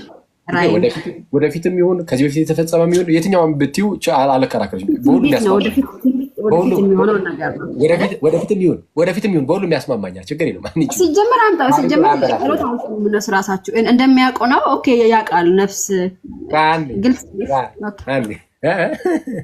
አንቺ እና አንብበው መጀመሪያ አንቺ እሺ ራእይ ምዕራፍ 6 ቁጥር ስንት ነው? 5ኛው ማዕተብ ላይ እስቲ 5ኛውን ማዕተብ በፈታ ጊዜ ይላል ስለ እግዚአብሔር ቃልና ስለጠበቁት ምስክር የታረዱትን የሰዎች ነፍሳት ከመሰዊያው በታች አየሁ። የሰዎችን ምን አየ? 5ኛው ማዕተብ በተፈታ ጊዜ ስለ እግዚአብሔር ቃልና ስለጠበቁት ምስክርነት የታረዱትን ሰዎች ነፍሶች ከመሰዊያው በታች አየሁ። ዘቀጥለው እነርሱ በታላቅ ድምፅ ሁሉ ታይ እኔ እያነበብኩ ችግር የለም። እንድችልሽ ሲቀጥልሽ የሰዎችን ምን አየሁ አለ? ነፍሳት ወይም ነፍሶች ችግር የለም። ነፍሳት ወይም ነፍሶች። እሺ ነፍስን የታየው ስለዛ ከስጋ የተለየች ማለት ነው ነፍስ። እሺ የሰዎችን ነፍሳት ከመሰዊያ በታች አየሁ። በታላቅ ድምፅም እየጮሁ ቅዱስና እውነተኛ ጌታ ሆይ እስከ መቼ ድረስ አትፈርድም? ደማችንንስ በምድር በሚኖሩት ላይ እስከ መቼ አትበቀልም አሉ። ልክ በታላቅ ድምፅም እየጮሁ አንደኛ ወደ እግዚአብሔር ይጮሃሉ አይጮሁም? አሁን ይጮሃሉ አይጮሁም ብቻ ነው ጥያቄ። ይላል እኮ ያው ዮሐንስ በራእይ እያየው ነው ያለው። ነፍሳት የቅዱሳን ነፍሳት ይህንን ታሮስ ማላቲ ከዚህ በፊት እንዳልኳችሁ ቸርች ኢን ፓራዳይዝ ብለው ነው የሚጠሩት። ኦኬ በገነት ያለችው ቤተክርስቲያን ይሏታል። ቸርች ኢን ፓራዳይዝ ሰው ሩጫቸውን የጨረሱ ናቸው። እነዚህ ሩጫቸውን የጨረሱ የቅዱሳን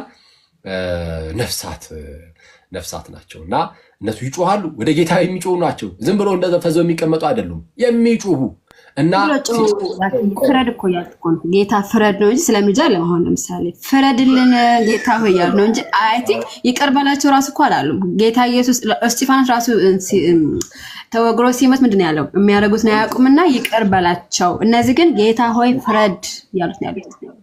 አኪ ተለየ ቀጥልሽ ነገር የለም ችግር ልመጣልሽ እኮ ነው ወደሱ ምንም እንደው አትቸኩይ እንጂ አንቺው እሱ ላይ ልመጣልሽ ነው። አሁን ላሳይሽ የምፈልገውን ነገር ግን ላሳይሽ። በታላቅ ድምጽም እየጮሁ ቅዱስና እውነተኛ ጌታዬ እስከ መቼ ድረስ አትፈርድም? ደማችንንስ በምድር በሚኖሩት ላይ እስከ መቼ አትበቀልም አሉ እና ወዲያው እንደታረዱ እዛው አየር ላይ ነው እንደታረዱ ደግሞ መጮህ ጀመሩ። አይልም ወዲያው የሚል የለም። ወዲያው የሚለውን ጠቅሱን ስጪኝ ቃሉ ለምን ተጨምሪያለሽ? ወዲያው የሚል ጥቅስ የለም። አሁን እዚህ ጋር የተለያየ እንትን ስላለ የራይን እንደውም አንዴ እንዲህ ይላል ይኸውልሽ እንዲህ ይላል እንደውም እኔ የራእይ መጽሐፍ ላይ ስለሆነ ቃል እየጨመርሽ ያለሽው ምን ይላል? የራእይ መጽሐፍ ላይ ምን ይላል መሰለሽ? አንዴ እንዲህ ይላል ቁጥር 18 ላይ በዚህ መጽሐፍ የተጻፈውን የትንቢት ቃል ለሚሰማ ሁሉ እኔ እመሰክራለሁ፣ ማንም በዚህ ላይ አንዳች ቢጨምር ያው ስሚ፣ ማንም በዚህ ላይ አንዳች ቢጨምር በዚህ መጽሐፍ በራእይ መጽሐፍ ላይ ማለት አንዳች ቢጨምር እግዚአብሔር በዚህ መጽሐፍ የተጻፉትን መቅሰፍቶች ይጨምርበታል ይላል። ከዚህ መቅሰፍት ለመዳን ብለሽ ቃል መጨመርሽን ብታቆም አይሻልም? ቆንጂት አይ እኔ አልጨመርኩም እኮ ማን ወዲያው የሚል ለምን ትጨምሪያለሽ? እኔ የተጻፈውን ብቻ ነው የነበርኩት። እንደውም እየጨመርክ ያለው አንተ ነህ። ባልተጻፈ ነው። አይዞሽ አሁን መቅሰፍት የመጨመረብሽ አይደል? እንደውም አንተና ማለት ነው። ችግር የለውም። ወዲያው ቢሮ ተጻሳይ ከአውዱ ነው ባባ አምስተኛ ማለት ተፈታ። ከዛ በኋላ እዛው ላይ ተያይዞ ወዲያው የሚለውን ተጻሳይ ግን የሆነ ድምጽ የሚያስተጋባል አንተ ጋር ነው። ኦኬ ድምጽ የሆነ የሚያስተጋባ አንዴ ሚውት አድርጊዋ። እኔ ነኝ እኮ እያወራ ያለሁት። ኦኬ ነው። እሺ ወዲያው የሚለውን ጥቅስ እስቲ ያሳይ። እሺ ያልኩ ያለሁት ከአውዱ ተነስቼ ማህተሙ ተፈታ። ከዛ በኋላ ቁጥር 10 ላይ እነርሱም በታላቅ ድምጽ ሁሉን የምትገዛ ቅዱስና እውነተኛ ጌታ ሆይ እስከመቼ አትፈርድም? እስከመቼስ ደማችን በምድር በሚኖሩት ላይ አትበቀልም አሉት። በቀል ነው የጠየቁት። ኦኬ ስለዚህ ተገለው ነው የሄዱት እነዚህ ወዲያው ያልሽው አምስተኛው ማህተም ሲፈታ ወዲያው ሰማ ነው፣ ድምጹን ሰማ ነው። የነሱ እንደዛ ሲሉ እንደዛ ይሄ ነገር አምስተኛ ማህተም ይሄ ማለት የሆነ ጊዜ አለው ነው። ለምሳሌ እነዚህ ሰዎች ሲሞቱ አያሞታቸውን አይደለም መቼ ሞቱ የሚለውን አይናገርም። በቃ አሁን የዚህን ያህል ጠይቄሽ ካለሽ በቃ መቼ እንደሞቱ ይናገራል። መቼ እንደሞቱ የሞቻቸውን ቀን ይናገራል። አንቺው የሞቱት አምስተኛ ማህተም በተፈታ ጊዜ ነው የሞቱት የተገደሉት ማለት እየተገደሉ አምስተኛ ማህተም በተፈታ ጊዜ ስለ እግዚአብሔር ቃልና ስለ ይላል። አንብባ ኪሻንተን እኔ ተቃራው አለችው። በጣም ባይዚ ባለማወቅ የራእይ መጽሐፍ ላይ እየጨመርሽ ነው። በዚህ መጽሐፍ የተጻፉ መቅሰፍቶች ሁሉ ይጨመርበታል ነው ያለው። እንግዲህ ቻይ ስቀልር ነው። ኤኒዌይስ አምስተኛውን ማህተም በፈታ ጊዜ አምስተኛውንም ማህተም በፈታ ጊዜ ስለ እግዚአብሔር ቃልና ስለጠበቁት ምስክር የታረዱትን የሰዎችን ነፍሳት ከመሰዊያው በታች አየሁኝ። አሁን ያየበትን ሰዓት ነው። አሁን እሱን ከሆነ አየሁኝ እና ሲጮሁ ሰማሁኝ የሚለውን ከሆነ ኦኬ ችግር የለም። ግን የታረዱት መቼ ነው የሚለውን አይናገርም። አለቀ። ኦኬ መቼ ታረዱ አይናገርም። መቼ እንደሆነ ይናገራሉ እንጂ ማህተም ሲፈታ ነው እኮ የታረዱት። ለምሳሌ አሁን እኔ ምንህን አለ ለምሳሌ የራእይን ፍቺ ፈታ ባነብልህ አሁን አኬ ቆይ ልንገርሽ። እሺ አዲስ መደበኛ ትርጉም ማብራሪያሽን አውጥቼላ እንየው እስቲ።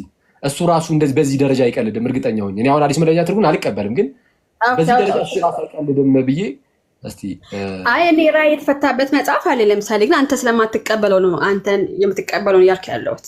እኔ አሁን ለምሳሌ ለወደፊት የሚሆነው ነው ብዬ ነው ማምነው። ይሄን ቪዲዮን አብሪና አሳይ። ውይ አሁን ጊዜ በጣም ልጆች እየተነሱ ነው። ጊዜ አሳይኝ፣ ችግር የለም ማለት አልቀበለውም ምንም ለምን ግን ቢያንስ ግን እንደዚህ አይነት ስህተት እነሱ ራሱ ይናገራሉ። እዛው አየር ላይ ነው የተገደሉት። ልክ እንደዛ ሲያይ ተገደሉ የሚል እንደዚህ አይነት ስህተት ይሰራሉ ያለ ሰው ግን እስቲ ያሳየን እስቲ ያንቺን የፕሮቴስታንቱን ራሱ አውጣው ያንተ አዲስ ትርጉም እኔ እፈልጋለሁ እዚህ ጋር ትርጉም ስለፈልግልሽ አንዴ ከሺ የራስሽ ነው እንግዲህ አዲሱ መደበኛ ትርጉም የሚናገረው ነገር ካለ ለራስ ቼክት አይ ሃኒቹ ታስለፍኛለሽ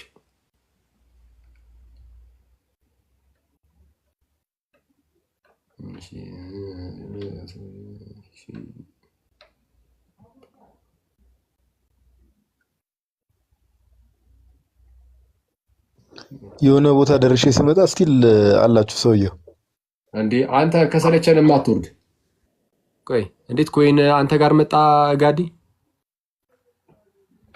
ይቻላል እንዴ ነገር ሌላ ምን ወጥ አንተ ጋር ሁለት እያየሁኝ እኮ ነው ምን ሁለት ምን ረላሽ ጊፍት እዴ ምን ነው አማት ከላይ ነው መሰለኝ አንቺውን ሰይፋት የሚል ምልክትም እየመሰለኝ ነው እንደው እንዴት እንደመጣ አላውቅም አንተ ጋር እሺ ኤኒዌይስ እንግዲህ አሁን አንቺ ምንድነው እዚሁ አዲስ መደበኛ ትርጉም ላይ የለም ስለዛ በሌላ ነገር እንዲህ ነው ብለሽ ባትከራከሪ መልካም ነው ሰዓታችንንም ደግሞ ላለመያዝ ኦኬ ፎሎ ነው አሉ ኦኬ እሺ መልካም ዲያግ ምንድነው ይያሉ እሺ አንዴ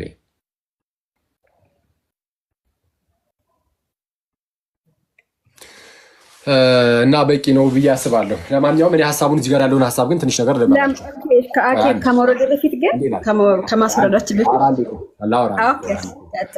አራተኛውን ማተብ በፈታ ጊዜ የአራተኛውን ሳድም አምስተኛው ማተብ በፈታ ጊዜ ስለ እግዚአብሔር ቃልና ስለጠበቁት ምስክር የታረዱትን ሰዎች ነፍሳት ከመሰዊያ በታች አየሁኝ። በቃ ከመሰዊያ በታች አየሁ ማን ነው? የታረዱትን ሰዎችን ነፍሳትን አየሁኝ ያለው። በታላቅ ድምፅም እየጮሁ ቅዱስና እውነተኛ ጌታ ሆይ እስከ መቼ ድረስ አትፈርድም? ደማችንንስ በምድር በሚኖሩት ላይ እስከ መቼ አትበቀልም አሉ።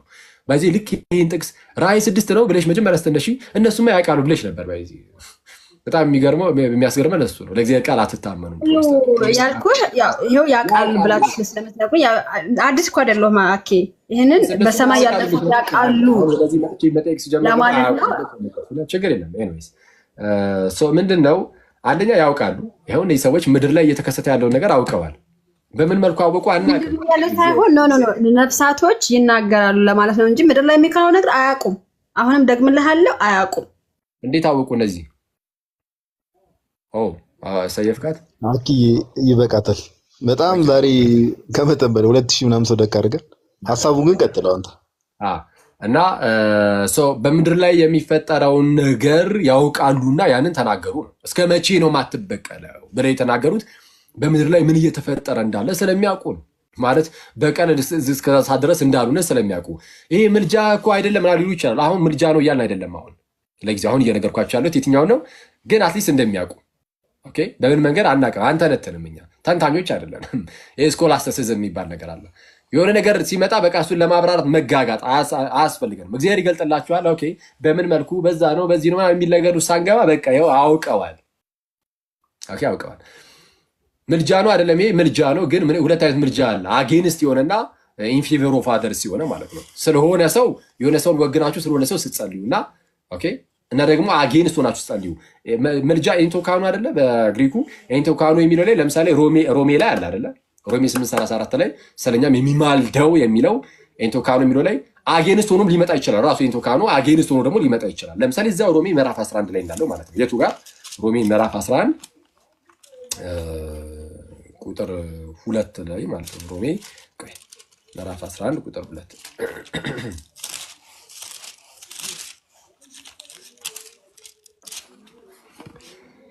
እሺ እግዚአብሔር አስቀድሞ ያወቃቸውን ሕዝብ አልጣላቸውም። መጽሐፍ ስለ ኤልያስ በተጻፈው የሚለውን በእግዚአብሔር ፊት እስራኤልን እንዴት እንደሚከስ አታውቁም? ምን ይላል? ያው እንዴት እንደሚከስ የተባለው እንዴት እንደሚከስ ሲል ኢንቶካሮ የሚለውን ምልጃ የሚለውን ሐሳብ ይወስድና ግን አጌንስት አድርጎ ነው የሚያስቀምጠው ነው። ኦኬ ስለዛ ምልጃ አለ ግን አጌንስት ሊሆን ይችላል በእነርሱ ላይ። አሁን እዚህ ላይ በእነርሱ ላይ ነው ከሰሱ ነው። ምንድነው? ፍርድን አምጣ ብለው ነው የተናገሩት ነው። ስለዛ አጌንስት የሆነ ጸሎት ነው፣ ምልጃ ነው። ኦኬ ስለ አጌንስት የሆነ ጸሎት ምልጃን ያቀርባሉ ግን ኢንፌቨር ኦፍ አስ ግን አይጸልዩም ማለት ግን ይሄ ኬት አመጣው? ሲጀመር ኬትም አላመጣው። ማየ ኬትም አላመጣው። ሰው ምንድነው ጽንሰ ሐሳቡ ጋይስ? እምነታቸው ከሆነ እምነታቸውን ከመጽሐፍ ቅዱስ ያሳዩ የለም። መላእክት ይማልዳሉ አይማልዱም ይሉናል። እሺ አይማልዱም የሚል ጥቅስ አለ? አይማልዱም የሚል እምነት ሆኖ ካያስከው ሉተራኖች ይማልዳሉ ይላሉ። ኦኬ እኛ ወደ እነሱ አንተነባንንም እነሱ ይማልዳሉ ይላሉ። አንተ አይማልዱም ካልክና ይህን በእምነት ደረጃ ካያስከው ከመጽሐፍ ቅዱስ ጥቅስ አለ? ጥቅስ አለኝ የሚል አለ? የለም። የኛ እንደማይሆን ላሳየህ ነው። መጽሐፍ ቅዱስ ላይ ግዴታ እንደው ቃል በቃል ካልተጻፈ አንቀበልም ከተባለ ወይም በግልጽ ካልተጻፈልን አንቀበልም ከተባለ አርጊመንት ፍሮም ሳይለንስ ይሆናል እሱም እና አሁን ግን በእምነት ደረጃ የምትይዘው ነገር ከሆነ እና ያ በእምነት ደረጃ የምትይዘው ነገር ደግሞ በመጽሐፍ ቅዱስ ላይ ከሆነ የሚመሰረተው መጽሐፍ ቅዱስ ላይ በቃ ያ እምነትህ መጻፍ አለበት ነው። እንግዲህ እንዳንተ አባባል ምናምናቸው የሚሉ ነገሮች የተጻፉ ናቸው የሚል ነገር ስላለ በእናንተ ከሆነ ዘንድ አይማልዱም የሚል የመጽሐፍ ቅዱስ ጥቅስ እሺ አይማልዱም ሳይሆን ወደ ሞቱ ቅዱሳን መጸለይ የለብንም የሚል ጥቅስ ማሳየት ይችላል። ወደ እሱ እመጣለሁ። እስቲ ምን አድርገው ነው ምን አስቸኮለ? ወደ እነሱ መጸለይ እመጣበታለሁ። ቅድም ሀኒቾም እንደዚሁ ነው ያደረግኳት፣ እንደዚሁ ነው ያወራኋት። ወደ አንተ እመጣልሃለሁ። አስቸኮለ ብቻ ግን እስቲ እነሱ አይማልዱም የሚለውን መጀመሪያ እምነቴ ነው ስላልክ ጥቅስ ስጠኝ። አይማልዱም የሚለውን የለም። ታዲያ ለምን ጥቅስ አለኝ ትላለህ ወንድሜዋ? አለኝ ብያለሁ። አለኝ አልኩ ለምን እንደሆነ እኮ ላሳይ ነው። አሁን ከሀና ጋር ስታወራ አለኝ ካልክ አይማልዱም የሚል ይሄ እምነቴ ነው ስላልክ እሺ የኔ ሙግት ትሰማኛለህ? የኔ ሙግት ትሰማኛለህ? ከመጽሐፍ ቅዱስ እኮ ከጥቅስ መጀመሪያ እኮ ከጥቅስ ነው ዝም ብለህ ጥቅስ ውስጥ እኮ አይማልዱም ይላል። እሺ አሁን ሁለት ጥቅስ ነው የምሰጠህ። እሺ አንደኛ ጥቅስ ቁጥር ተናገራ ይሄውኛ ስንት እሺ ዕብራውያን መጽሐፍ ምዕራፍ 12 ቆይ ሙሉን ሳታስጨርሰኝ አታቋርጠኝ ፕሊስ። አይ ኖ ጥቅሱን እናነበውና ከዛ በኋላ ነው ያንተን ሐሳብ አይደለም የፈለግነው ጥቅስ ነው። ሁለት ጥቅስ አንብቤ ስለሆነ እንትን ነው። እሺ ዕብራውያን ምዕራፍ 12 የለም እኮ ብለህናል ባይስ የለም እኮ ብለህናል። ደግሞ አሁን ደግሞ አለም ካልከንም ደግሞ እናነበውና ካነበብነው በኋላ ሁላችንም ከዛ በኋላ የተወሰነ ነገር እናወራለን። አሁን ግን የጠየቅነው ጥቅስ ነው እንጂ ያንተን ሐሳብ አይደለም። ያንተን ሐሳብ አሁን አንፈልገውም። እሺ ሐሳብ አይደለም። ሁለት ጥቅስ እሰጥሃለሁ። አንተ ከዛ ሁለት ጥቅስ ተነስተህ ይማልዳሉ ትለኛለህ። አይ ኖ ይማልዳሉ እያልኩኝ አይደለም። አሁን አይማልዱም የሚለውን እየጠየቅኩ ነው። ይማልዳሉ የሚለውን እኮ ላሳይህ እኮ አሁን ጥቅስ ቅድም ጥቅስ አንቺ ስትላት የነበረው አይማልዱም የሚለውን እኮ አይደለም አይደል? እሱ መጀመሪያ ነው ያልከኝ አይደለ? እያልን የነበረው አኪ አስጨርሰኛ። እሺ አኪ የሰማሁህ አይደል? እኔን አስጨርሰኛ። እሺ ቀጥል። ይኸውልህ ስለ መጸለይ ነው ቅድም ስታወሩ የገባሁት። እኔ ስለ ምልጃው ጋር አልገባሁም። ስለ መጸለይ ስትገቡ ለቅዱሳን መጸለይ የለብንም የሚለውን ከመንፈስ ቅዱስ ጋር አያይዘህ ለመንፈስ ቅዱስ ጸልዩ የሚል የለም። ስለዚህ የምትጸልይ ከሆነ ለመንፈስ ቅዱስ እኛም ለቅዱሳን መጸለይ እንችላለን የሚል ሙግት ስታነሳ ነው ጥቅስ አለኝ አሳይሃለሁ ያልኩት። እሱን እንዳሳይ ለማለት እሱ ላይ ነው እንጂ ኦኬ አይማልዱም የሚል ጥቅስ እሱ የለም ብያለሁ እኮ እሱን መጀመሪያ የለም። አይማልዱም የሚል እምነት ግን አለ። ከምን እንዳነሳው ተነግርሃለሁ። ከጥቅስ ነው። አይማልዱም የሚል እምነት አለ። በእምነት ደረጃ አንዴ ፕሮቴስታንት ሆኖ ፕሮቴስታንት ሁለት አይነት ነው ያለው እዚህ ጉዳይ ላይ። አንዳንዱ ፕሮቴስታንት ይማልዳሉ ይላል። ለምሳሌ ሉትራን የአውግስበርግ ኮንፌሽን አፖሎጂ ላይ አንስቼ ማሳየት ይችላሉ። አዎ ይማልዳሉ ነው ይቀበላሉ። አሁን እንዳንተ አይነቶቹ ደግሞ ፕሮቴስታንቶች ደግሞ አይማልዱም ይላሉ። አይማልዱም ካልክ ነው ለክ አይማልዱም ካልክ እና እምነትህ ከሆነ አሁን አይማልዱም ስትል በእምነት ደረጃ ከሆነ ያዝከው ጥቅስ አሳየኝ ነው። ስለዚህ ጥቅስ የለም። እሺ እዚህ ጋር አሁን የሰራው ሎጂካል ፋላሲ ልንገርህ። ኔጌሽን እምነት አይደለም። ኔጌሽን እምነት አይማልዱም የሚባል እምነት የለም። እሺ እምነቴ ነው ኔጌሽን እምነቴ አይማልዱም የሚባል ኔጌሽን እኮ እንደ እምነት ፖዚቲቭ ነገር ተደርጎ አይቀመጥም። አሁን ይሄ በራሱ ፋላሲ እኮ ግዴታ ፖዚቲቭ የሆኑ ነገሮች ብቻ ናቸው እምነት እያልክ ነው። እስቲ ጥቅስ አንጣ ነው ልልህ ነው። በእውነት የኔን ፖዚቲቭ ነገር እምነት ልንገርህ። ኢየሱስ ይማልዳል፣ ፖዚቲቭ እምነቴ ነው። እሱ ጥቅስ አለኝ። ቅዱሳን አይማልዱም ትላለህ ወይ? አዎ ለምን ስላልተጻፈ። ወዳጅ አንዴ ወይ ኔጌቲቭ በሆነ መልኩ ማለት ስቴትመንቱ ማለት ነው ተጽፎ እምነት የሆነ ነገር የለም ካልከኝ እኔ አንስቻ አሁኑ ነው ማሳየህ። አሁን ያወራው ራሱ አእምሮች ብዙ ነው የመጣው። ሳይጻፍ ያልሆነ ነገርም አለ። አሁን ለምን የጸሎቱን አናወራም? ለምን ትሸሸዋለህ? ወዳጅ አታውርደው በጌታ ቆይ ኖ ጋዲ አታውርደው። አንዴ ይምጣ ቆይ። አሁን ተንደርድሮ ጥቅስ እንዳለው ሰው አይደል የገባው? እስቲ እንየው። ኦኬ እንየው እና ግባ። ስትሰማሙ እኮ ነው የምናየው። አኬ ምንድን ነው እንደዚህ የተጫጫው? ምንድን ነው የምናየው? ምንም እኮ አኬ ከቀደሙ እየጠየቀው ማስረጃ የማያቀርም ሌላ ነገር ነው የሚያወራው። ጀለስ ሲጀመር ያው ዜድ አለ ዜድ እናወራው። እሺ ዜድ ሰላም ለእናንተ ይሁን። እንዴት ናችሁ? አኬ ሰላም ናችሁ? ይመስገን አምላክ። እንዴት ነህ? አለሁ ሁሉ አማን እግዚአብሔር ይመስገን አለን። አለሁ። እሺ ምን እያወራን ነው እንግዲህ? አሁን ቅዱሳን ይማልዳሉ የሚለው አይማልዱም የሚለው እምነታችሁ ነው ወይ ለእናንተ?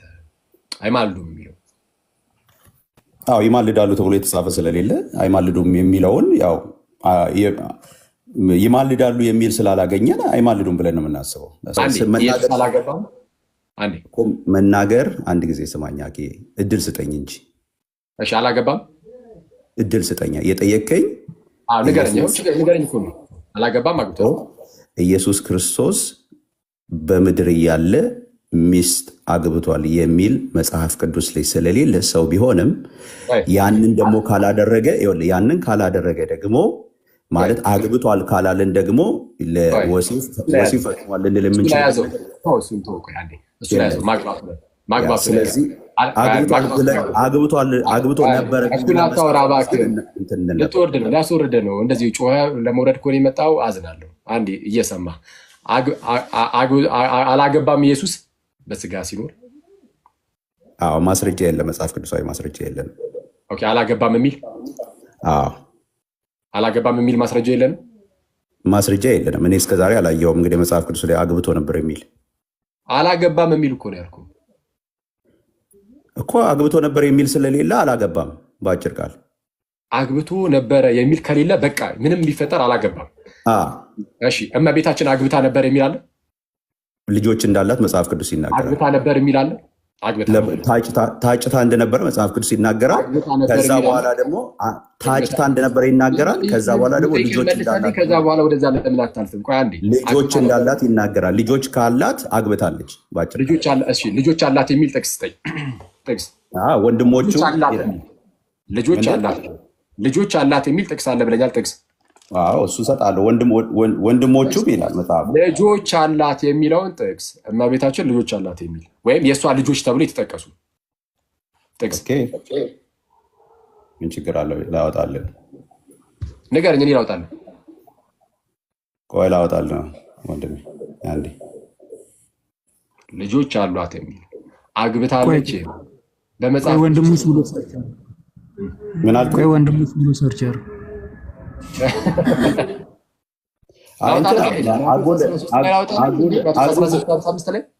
ቆይ አንድ ጊዜ ምን አልከኝ? ማቴዎስ 13:55 ላይ ላውጣልህ? እያወጣሁ ነው። እሱን እያወጣሁ ነው። ላውጣልን። አላንብብልህ፣ ችግር የለም። እሺ እንዲህ ይላል።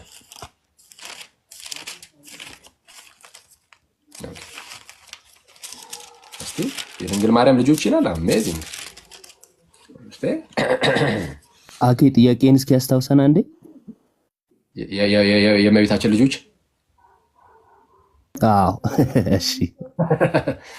እሺ እንደዚህ ይላል።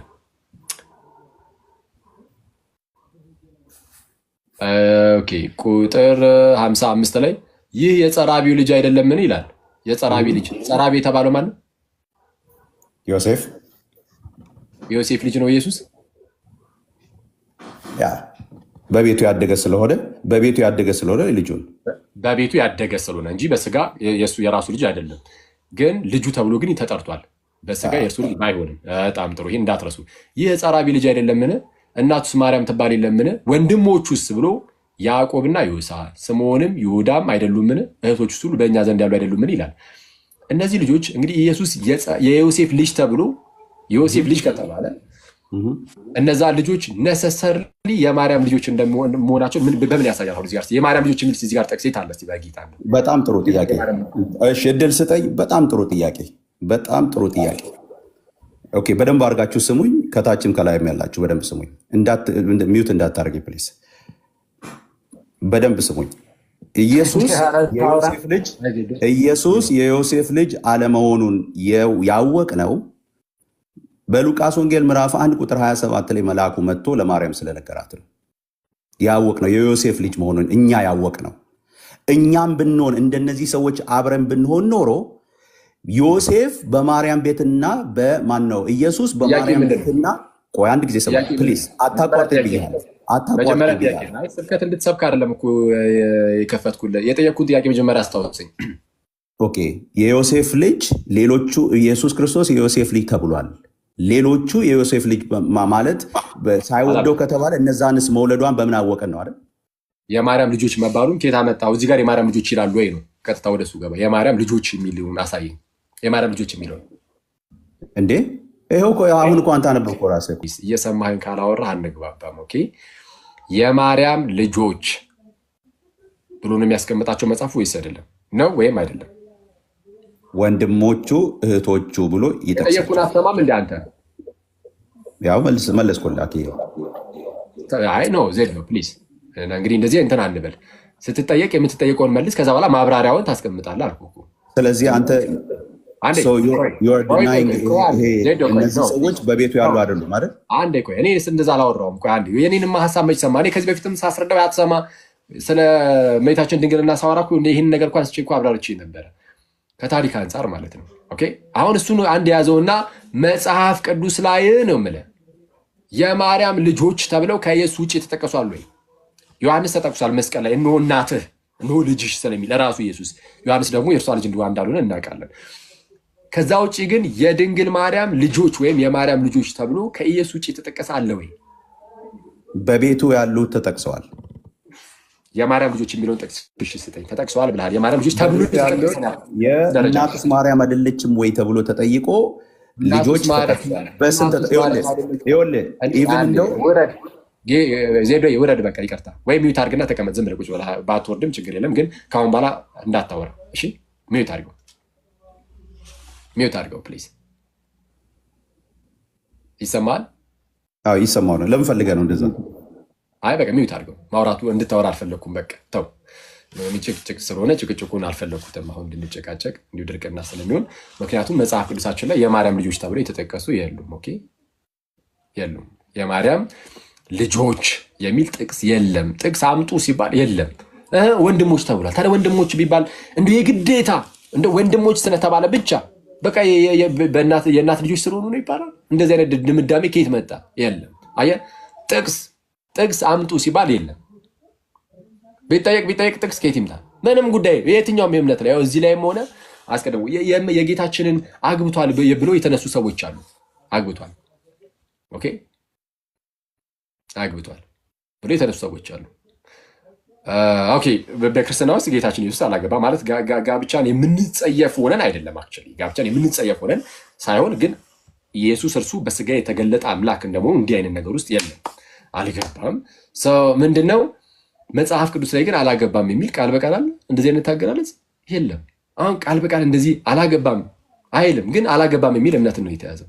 አላገባም አግብቷል የሚለውን አንቀበልም። የምንቀበለው አላገባም የሚለውን ነው ከተባለ የምትቀበለው አላገባም የሚለውን ከሆነ እንግዲያውስ አላገባም የሚለው መጽሐፍ ቅዱስ ላይ አለ የለም። ግን ነሰሰርሊ ግን መጽሐፍ ላይ መጠቀስ አይጠበቅበትም። እንደዚህ እንደው እያንዳንዱ ነገር መጠቀስ አለበት የሚል የለም። እንደዚህ አይነት እምነት በእኛ ዘንድ የለም፣ በክርስትና ውስጥ የለም፣ በመጽሐፍ ቅዱስ ላይም የለም። ወርዛም ማተር መጽሐፍ ቅዱስ የሚያዘን እንደው እያንዳንዷ ነገር እዚች ላይ ተጽፋለች፣ ስለዚህ ከዚህ ውጭ ምንም ነገር አትስሙ፣ እንደዛ አይልም። መጽሐፍ ቅዱስ የራሱ የሆነ መረዳት አለው። መረዳቱን እንድታውቀው ከጥንት ጀምሮ የመጣውን ትምህርት መያዝ አለበት። ከጥንት ጀምሮ የመጣውን ትምህርት ይዘህ በዛ ትምህርት ላይ ተመስርተህ መጽሐፍ ቅዱስን ታነባለህ። ስለዛ መጽሐፍ ቅዱስ ብቻ የሚሉ ወንድሞቻችን ይኸው ገብተው መጽሐፍ ቅዱስ ጥቅስ አምጡ ሲባሉ ምንም አይነት ጥቅስ ማምጣት አቅቷቸው ሁሉም እንግዲህ ወርዷል ማለት ነው። ያየነው እሱን ነው። ቅዱሳን አይማልዱም። እምነታችሁ ነው? አዎ። ከመጽሐፍ አምጡ የለም። የድንግል ማርያም ልጆች አሏት የሚል ጥቅስ አለ? አለ። እሺ አምጡ። ወንድሞች የሚል ነው ያለው። ልጆች የሚል አለ? አዎ አለ። እስቲ አምጡ ወንድሞች። ድንግል ማርያም ልጆች አሏት ወይ የሚል ጥቅስ አለ? አለ። በግልጽ የለም። ያው ማምጣት አቅቷችኋል ጋይስ። ኦኬ። ዮሐንስ እመቤታችንን ይጠቅሳል። ዮሐንስ ማለት ነው ደቀ መዝሙሩ ዮሐንስ እና ራሱ ዮሐንስ ማለት ነው። እና እመቤታችን እንደነበሩ ሜንሽን ስለሚያደርግ ከዛ ውጪ ግን የእናቱም እህት የቀለዮጳ ሚስት ማርያም ፕላስ መግደላዊት ማርያም ብሎ ያስቀምጣል። ኦኬ ይህቺ ማርያም አንዱ ቦታ ላይ ሁለተኛይቱ ማርያም ስትባል፣ ሌላ ቦታ ላይ የቀለዮጳ ሚስት ማርያም ተብላ ተጠርታለች። እዚሁ ራሱ ማቴዎስ ደግሞ በመስቀሉ አጠገብ ካሉ አቅራቢያ ካሉ ሰዎች ውስጥ የነበሩ ሴቶችን ሲዘረዝር እንዲህ ብሎ ይዘረዝራል። ማቴዎስ 27 ላይ ማቴዎስ 27 ቁጥር 56 እቺን ማርያም በምን መልኩ እንደሚጠራት እኒ ማቴዎስ 27 ቁጥር 56 ኢየሱስን እያገለገሉ ከገሊላ የተከተሉት ብዙ ሴቶች በሩቅ ሆኖ ሲመለከቱ በዚያ ነበሩ። ከእነርሱም መግደላዊት ማርያምና አሁንም መግደላዊት ማርያም ተጠቅሳለች። መግደላዊት ማርያምና የያዕቆብና የዮሳ እናት ማርያም የዘብዴዎስም የልጆቹ እናት ነበሩ ይላል። ከመግደላዊት ማርያም ጋር አብራ የምትጠቀሷለችን ሴት ደጋግማችሁ እዩ። ማቴዎስ ወንጌል ምዕራፍ 28 ቁጥር 1 ላይ ሁለተኛይቱ ማርያም ብሏታል። ዮሐንስ 19 ላይ ደግሞ ዮሐንስ ወንጌል ምዕራፍ 19 ቁጥር 25 ላይ ደግሞ የቀለዮጳ ሚስት ማርያም ብሏታል። የእናቱም እህት የቀለዮጳ ሚስት ማርያም ብሏታል። እዚህ ማቴዎስ 27 ላይ ደግሞ ምን ብሎ ተናገረ? ቁጥር 56 ላይ የያዕቆብና የዮሳ እናት ማርያም። ይህችኛዋ ማርያም ሌላኛይቱ ማርያም ናት ነው። ኦኬ የያዕቆብና የዮሳ እናት ማርያም የተባለችው እዚህ ጋር ድንግል ማርያም ብትሆንስ? አትሆንም። ለምን? መጽሐፍ ቅዱስ ድንግል ማርያምን የያዕቆብና የዮሳ እናት ብሎ አይጠራም። ሲጠራ የጌታ እናት የኢየሱስ እናት እያለን የሚጠራት ለምን? ኢየሱስ ፊገር ነው። ሲቀጥል ደግሞ የበኩር ልጅ ስለሚል ሌላ ልጅ ወልዳ ቢሆን ራሱ አልወለደችም፣ ግን ቢሆን ራሱ የመጀመሪያ ልጇ ስላለ በመጀመሪያ ልጇ ትጠራለች እንጂ በያዕቆብና በዮሳ ልትጠራ ስለማትችል፣ ምክንያቱም ኢየሱስ ትልቅ ፊገር ስለሆነ እሷ እንዳልሆነች ግልጽ ነው። ይኸው ይህቺ ማርያም ሌላኛይቱ ማርያም ናት። ያዕቆብና የዮሳ የወላዲተ አምላክ ልጆች ሳይሆኑ ይልቁንም የሌላኛይቱ ወይም የሁለተኛይቱ ማርያም ወይም የቀለዮጳ ሚስት ማርያም የጌታ እህት ተብላለች። የጌታ እናት እህት ተብላለች። ኦኬ የቀለዮጳ ሚስት ማርያም የእርሷ ልጆች ናቸው። ይኸው በግልጽ እሺ። ለምን ወንድሞች ተባሉ? ለምን ወንድሞች ተባሉ? ይኸው የማርያም እህት ስለተባለች። ኦኬ የቀለዮጳ ሚስት ለምንድን ነው እንደዚህ የተባለችው የሚለውን ሄጌሲፖስ ያስቀምጣል። ሄጌሲፖስ ምን ብሎ ነው የሚያስቀምጠው? ዮሴፍ ቅዱስ ዮሴፍ እና ቀለዮጳ ወንድማማቾች ናቸው። እንግዲህ ያው ታሪክ ነው፣ ሃይማኖት አይደለም። የተለያዩ እይታዎች ሊሰጡ ይችላሉ። አትሊስት ግን እኔ ጥንታዊ የሚለውን ታሪክ እስካገኙት ድረስ ስናገር ሃይማኖት አይደለም እንዳትረሱ። ሌላ እይታ ካለ ወሰየው። ግን ያገኘሁት አንድ ታሪክ ምንድነው? ሄጌሲፖስ ምን ብሎ ነው የሚያስቀምጠው?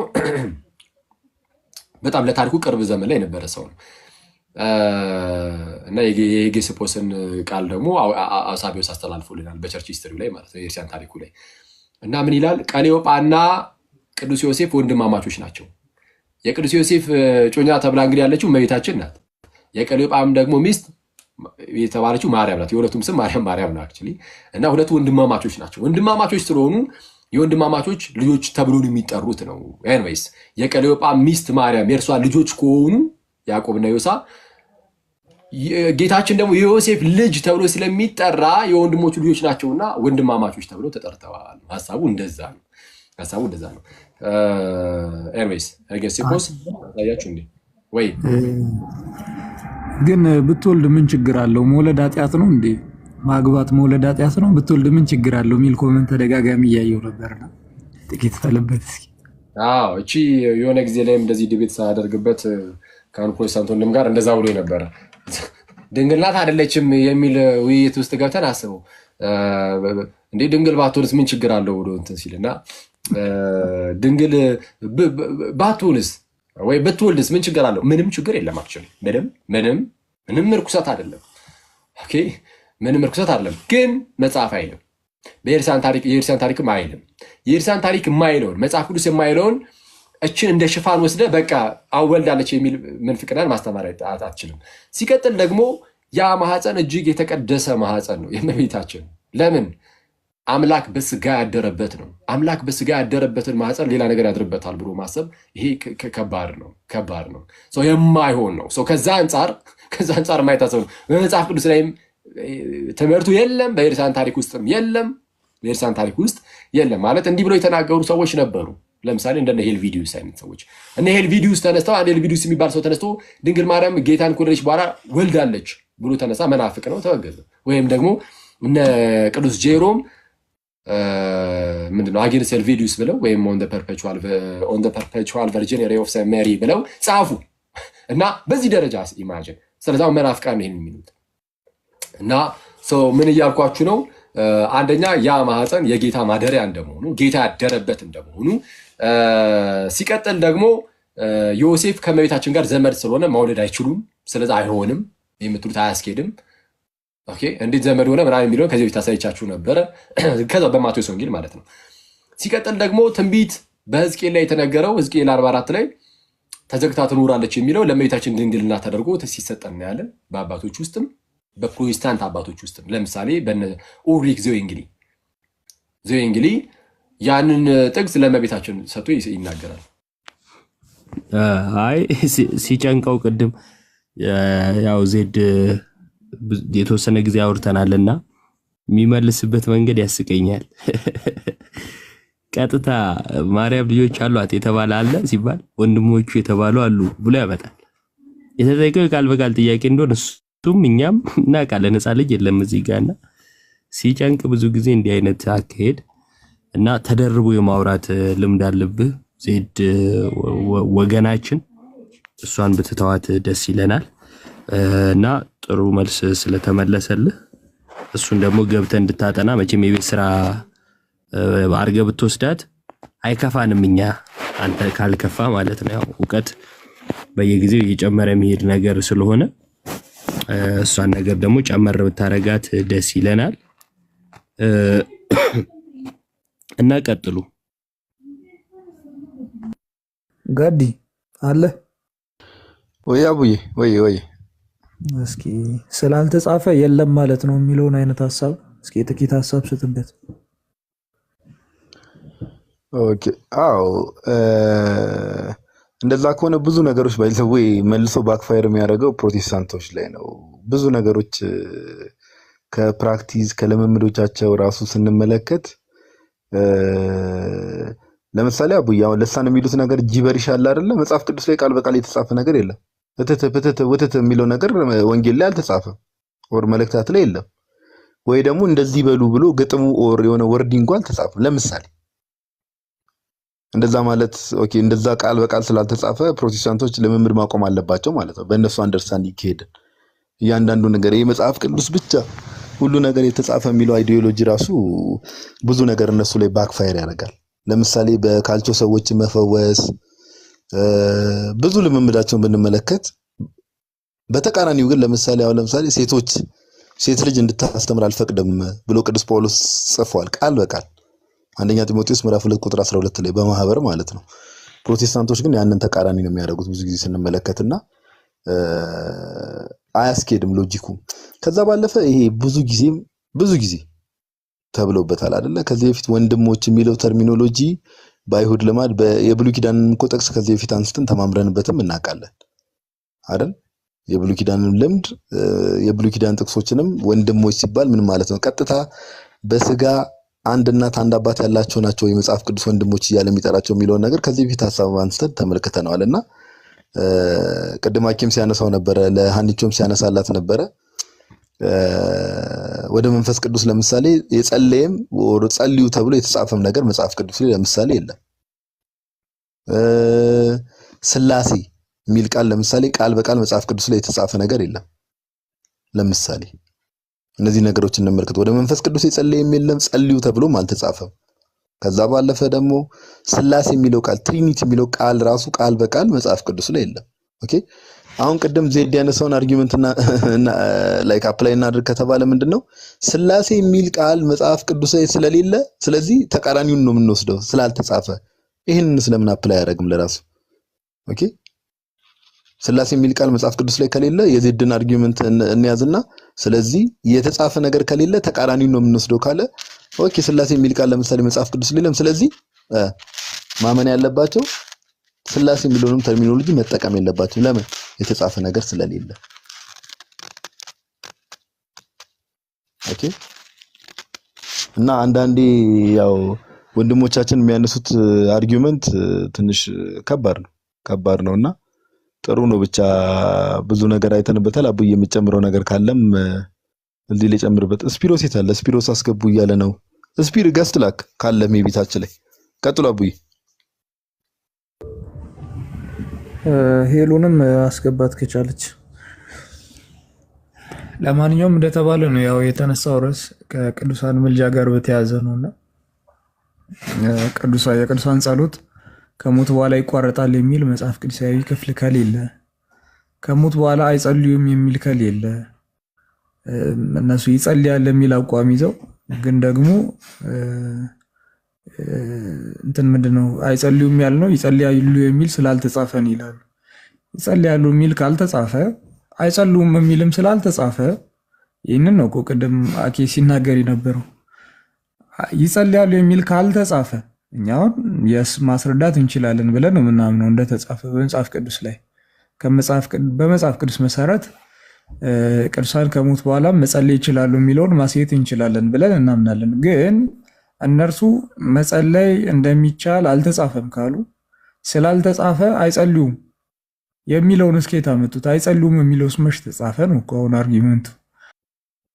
ይሄ ራሱ እንደው ደስ የማይል አካሄድ ነው። ትዕቢት እንደ ትዕቢት ነው።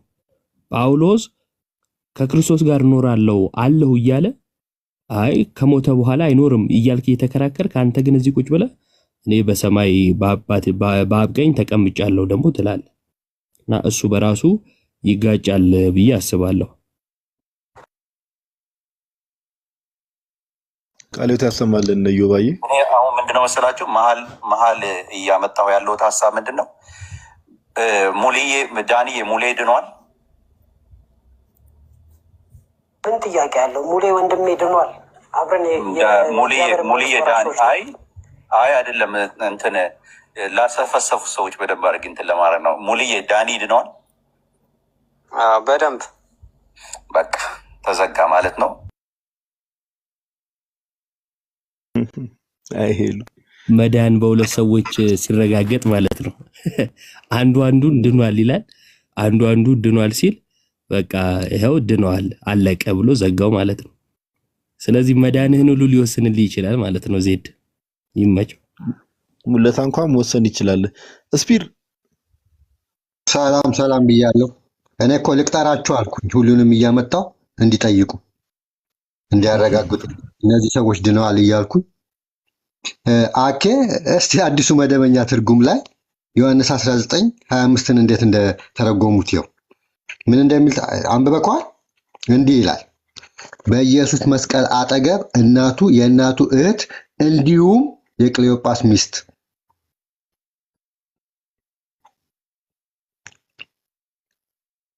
አይሰማም እንዲሁም የሚል ጨመሩበት ማለት ነው። ማለት ለዩት።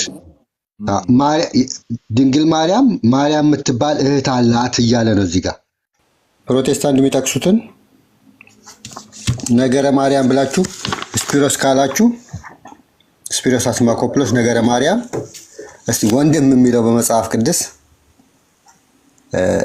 ያው እነሱ በምንድነው ድንግል ማርያም ወለደች የሚሉት እስከ የሚለው የበኩር ልጅ እና ወንድሞች በሚለው ነው። ቀጥታ የተጻፈ ነገር የለም። እንደውም በግሪከኛው ከሄድን እንትን ካላችሁ ማቴዎስ ላይ ስናነብ መልአኩ ለድንግል ማርያም ሲገለጥ ሚስትን ለመውሰድ አትፍራ ነው የሚለው። ሚስት ነው የሚላት። ይሄ ገና ስትጸንስ መውለጃዋ ሰዓት ሲደርስስ ሉቃስ ምን ይላታል? መልሶ እጮኛው ይላታል። ከወለደች በኋላ ሚስቱም የለም እጮኛውም የለም፣ ልጁንና እናቱን ነው የሚለው። እንትንም ሰርቻለሁ አንድ እነዚህ ልጆች እንግዲህ 4 ወንዶች 2 ወይም ከ2 በላይ ሴቶች ናቸው። መቼ ነው የተወለዱት? ጌታችን ኢየሱስ ክርስቶስ እስከ 12 ዓመቱ ቤተ መቅደስ ሲሄድ አንድም ልጅ የለም። ከዛ በኋላ ከተወለዱ እንግዲህ በስንት ዓመት ይበልጠዋል? ኢየሱስ ክርስቶስ ከሌሎቹ ታላቅ የሚለውን 12 የእነሱን ጸባይ ካየን ግን ኢየሱስ ክርስቶስን ሲመክሩት ነው የምናየው። የትላልቅ እንትን ነው የሚታየው። በአይሁድ እንትን ደግሞ በአይሁድ ትልቅ ሰው ትላልቆች ነው እንጂ የሚመክሩት ትናንሾች አይደሉም። ትላልቆች ናቸው ወንድሞቹ እንትን የሚሉት። እዚህ ካልሰሙ ወደዛ ሂድ እያሉ ወይም እያስተማረ ሄደው ሲጠሩት የትላልቅ እንትን ነው የሚታየው። እሺ እነዚህ 7 ልጆች 6 ልጆች አሉት እንበል። ገና በእቅፍ እያለ ነው ኢየሱስ ክርስቶስ የተሰቀለው። እንዴት ነው ከነዚህ ከልጆቹ ከ6 ልጆች የሚለያት? እንዴት ነው ለባዳ ለዮሐንስ የሚሰጣት? ብዙ ጥያቄ የሚመልሱት አለ ፕሮቴስታንቶች።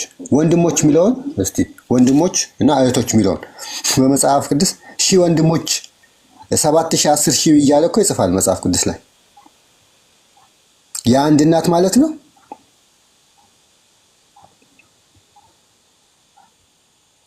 አይደለም።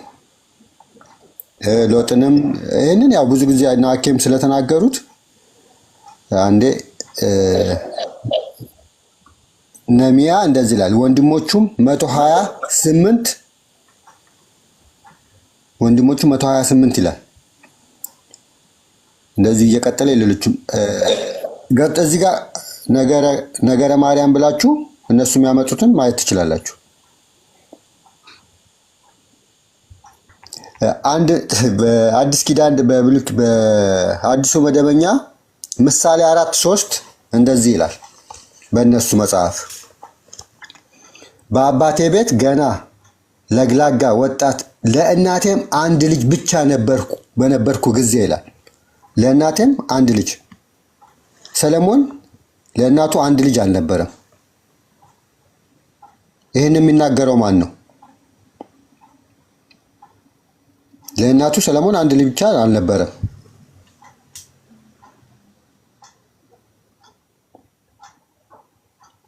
እና ይሄንንም እስቲ እዩት። አመሰግናለሁ። ቴንክ ዩ ስፒር። እግዚአብሔር ያክብርልን፣ ቃሎት ያሰማልን። እናመሰግናለን። አንቺ እሺ ቀጥይና እንጨርስ። በቃ ለስፒር ያው እንትን ለመስጠት ብዬ ነው ዝም ያልኩት ያቋረጥኩት።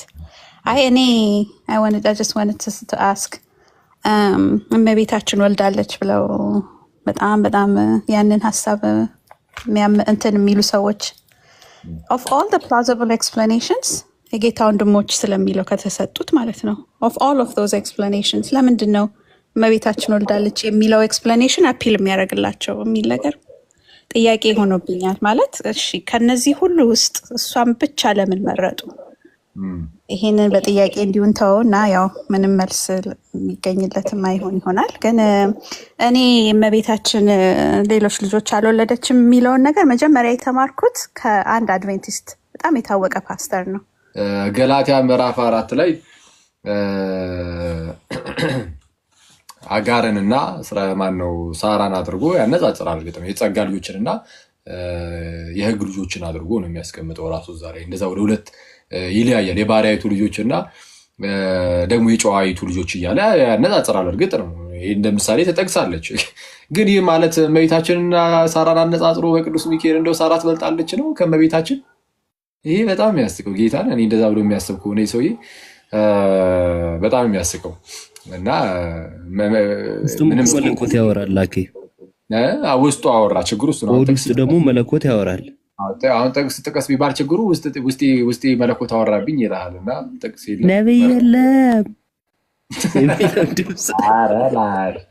እንዴ እናቴ የከፍተህ ነበር ይመስለኝ። አንተ ነው ያልከው እኔ የእሱን የከፈክ ነበር ይመስለኝ። እና እንዴ ለመድ ነዋ ሄዱ አስለመደችን እኮ ነብይ የለም የሚለው ሳራን እናታችን እንላለን ያለው ሶሪ ዮቤት አይ ሳራ ከመቤታችን ትመጣለች አይነት ነገር እናታችን እንላታለንም ብሏል። ግን እግዚአብሔር በልጁ ተናግሯል። በዚህ ሰዓት ነብይ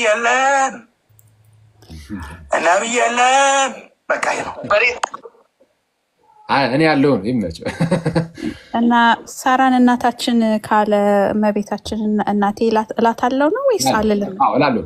እላለሁ እሱን በጌታ እናቴ ናት አለ። ግን ከሳራ ግን አትበልጥም ነው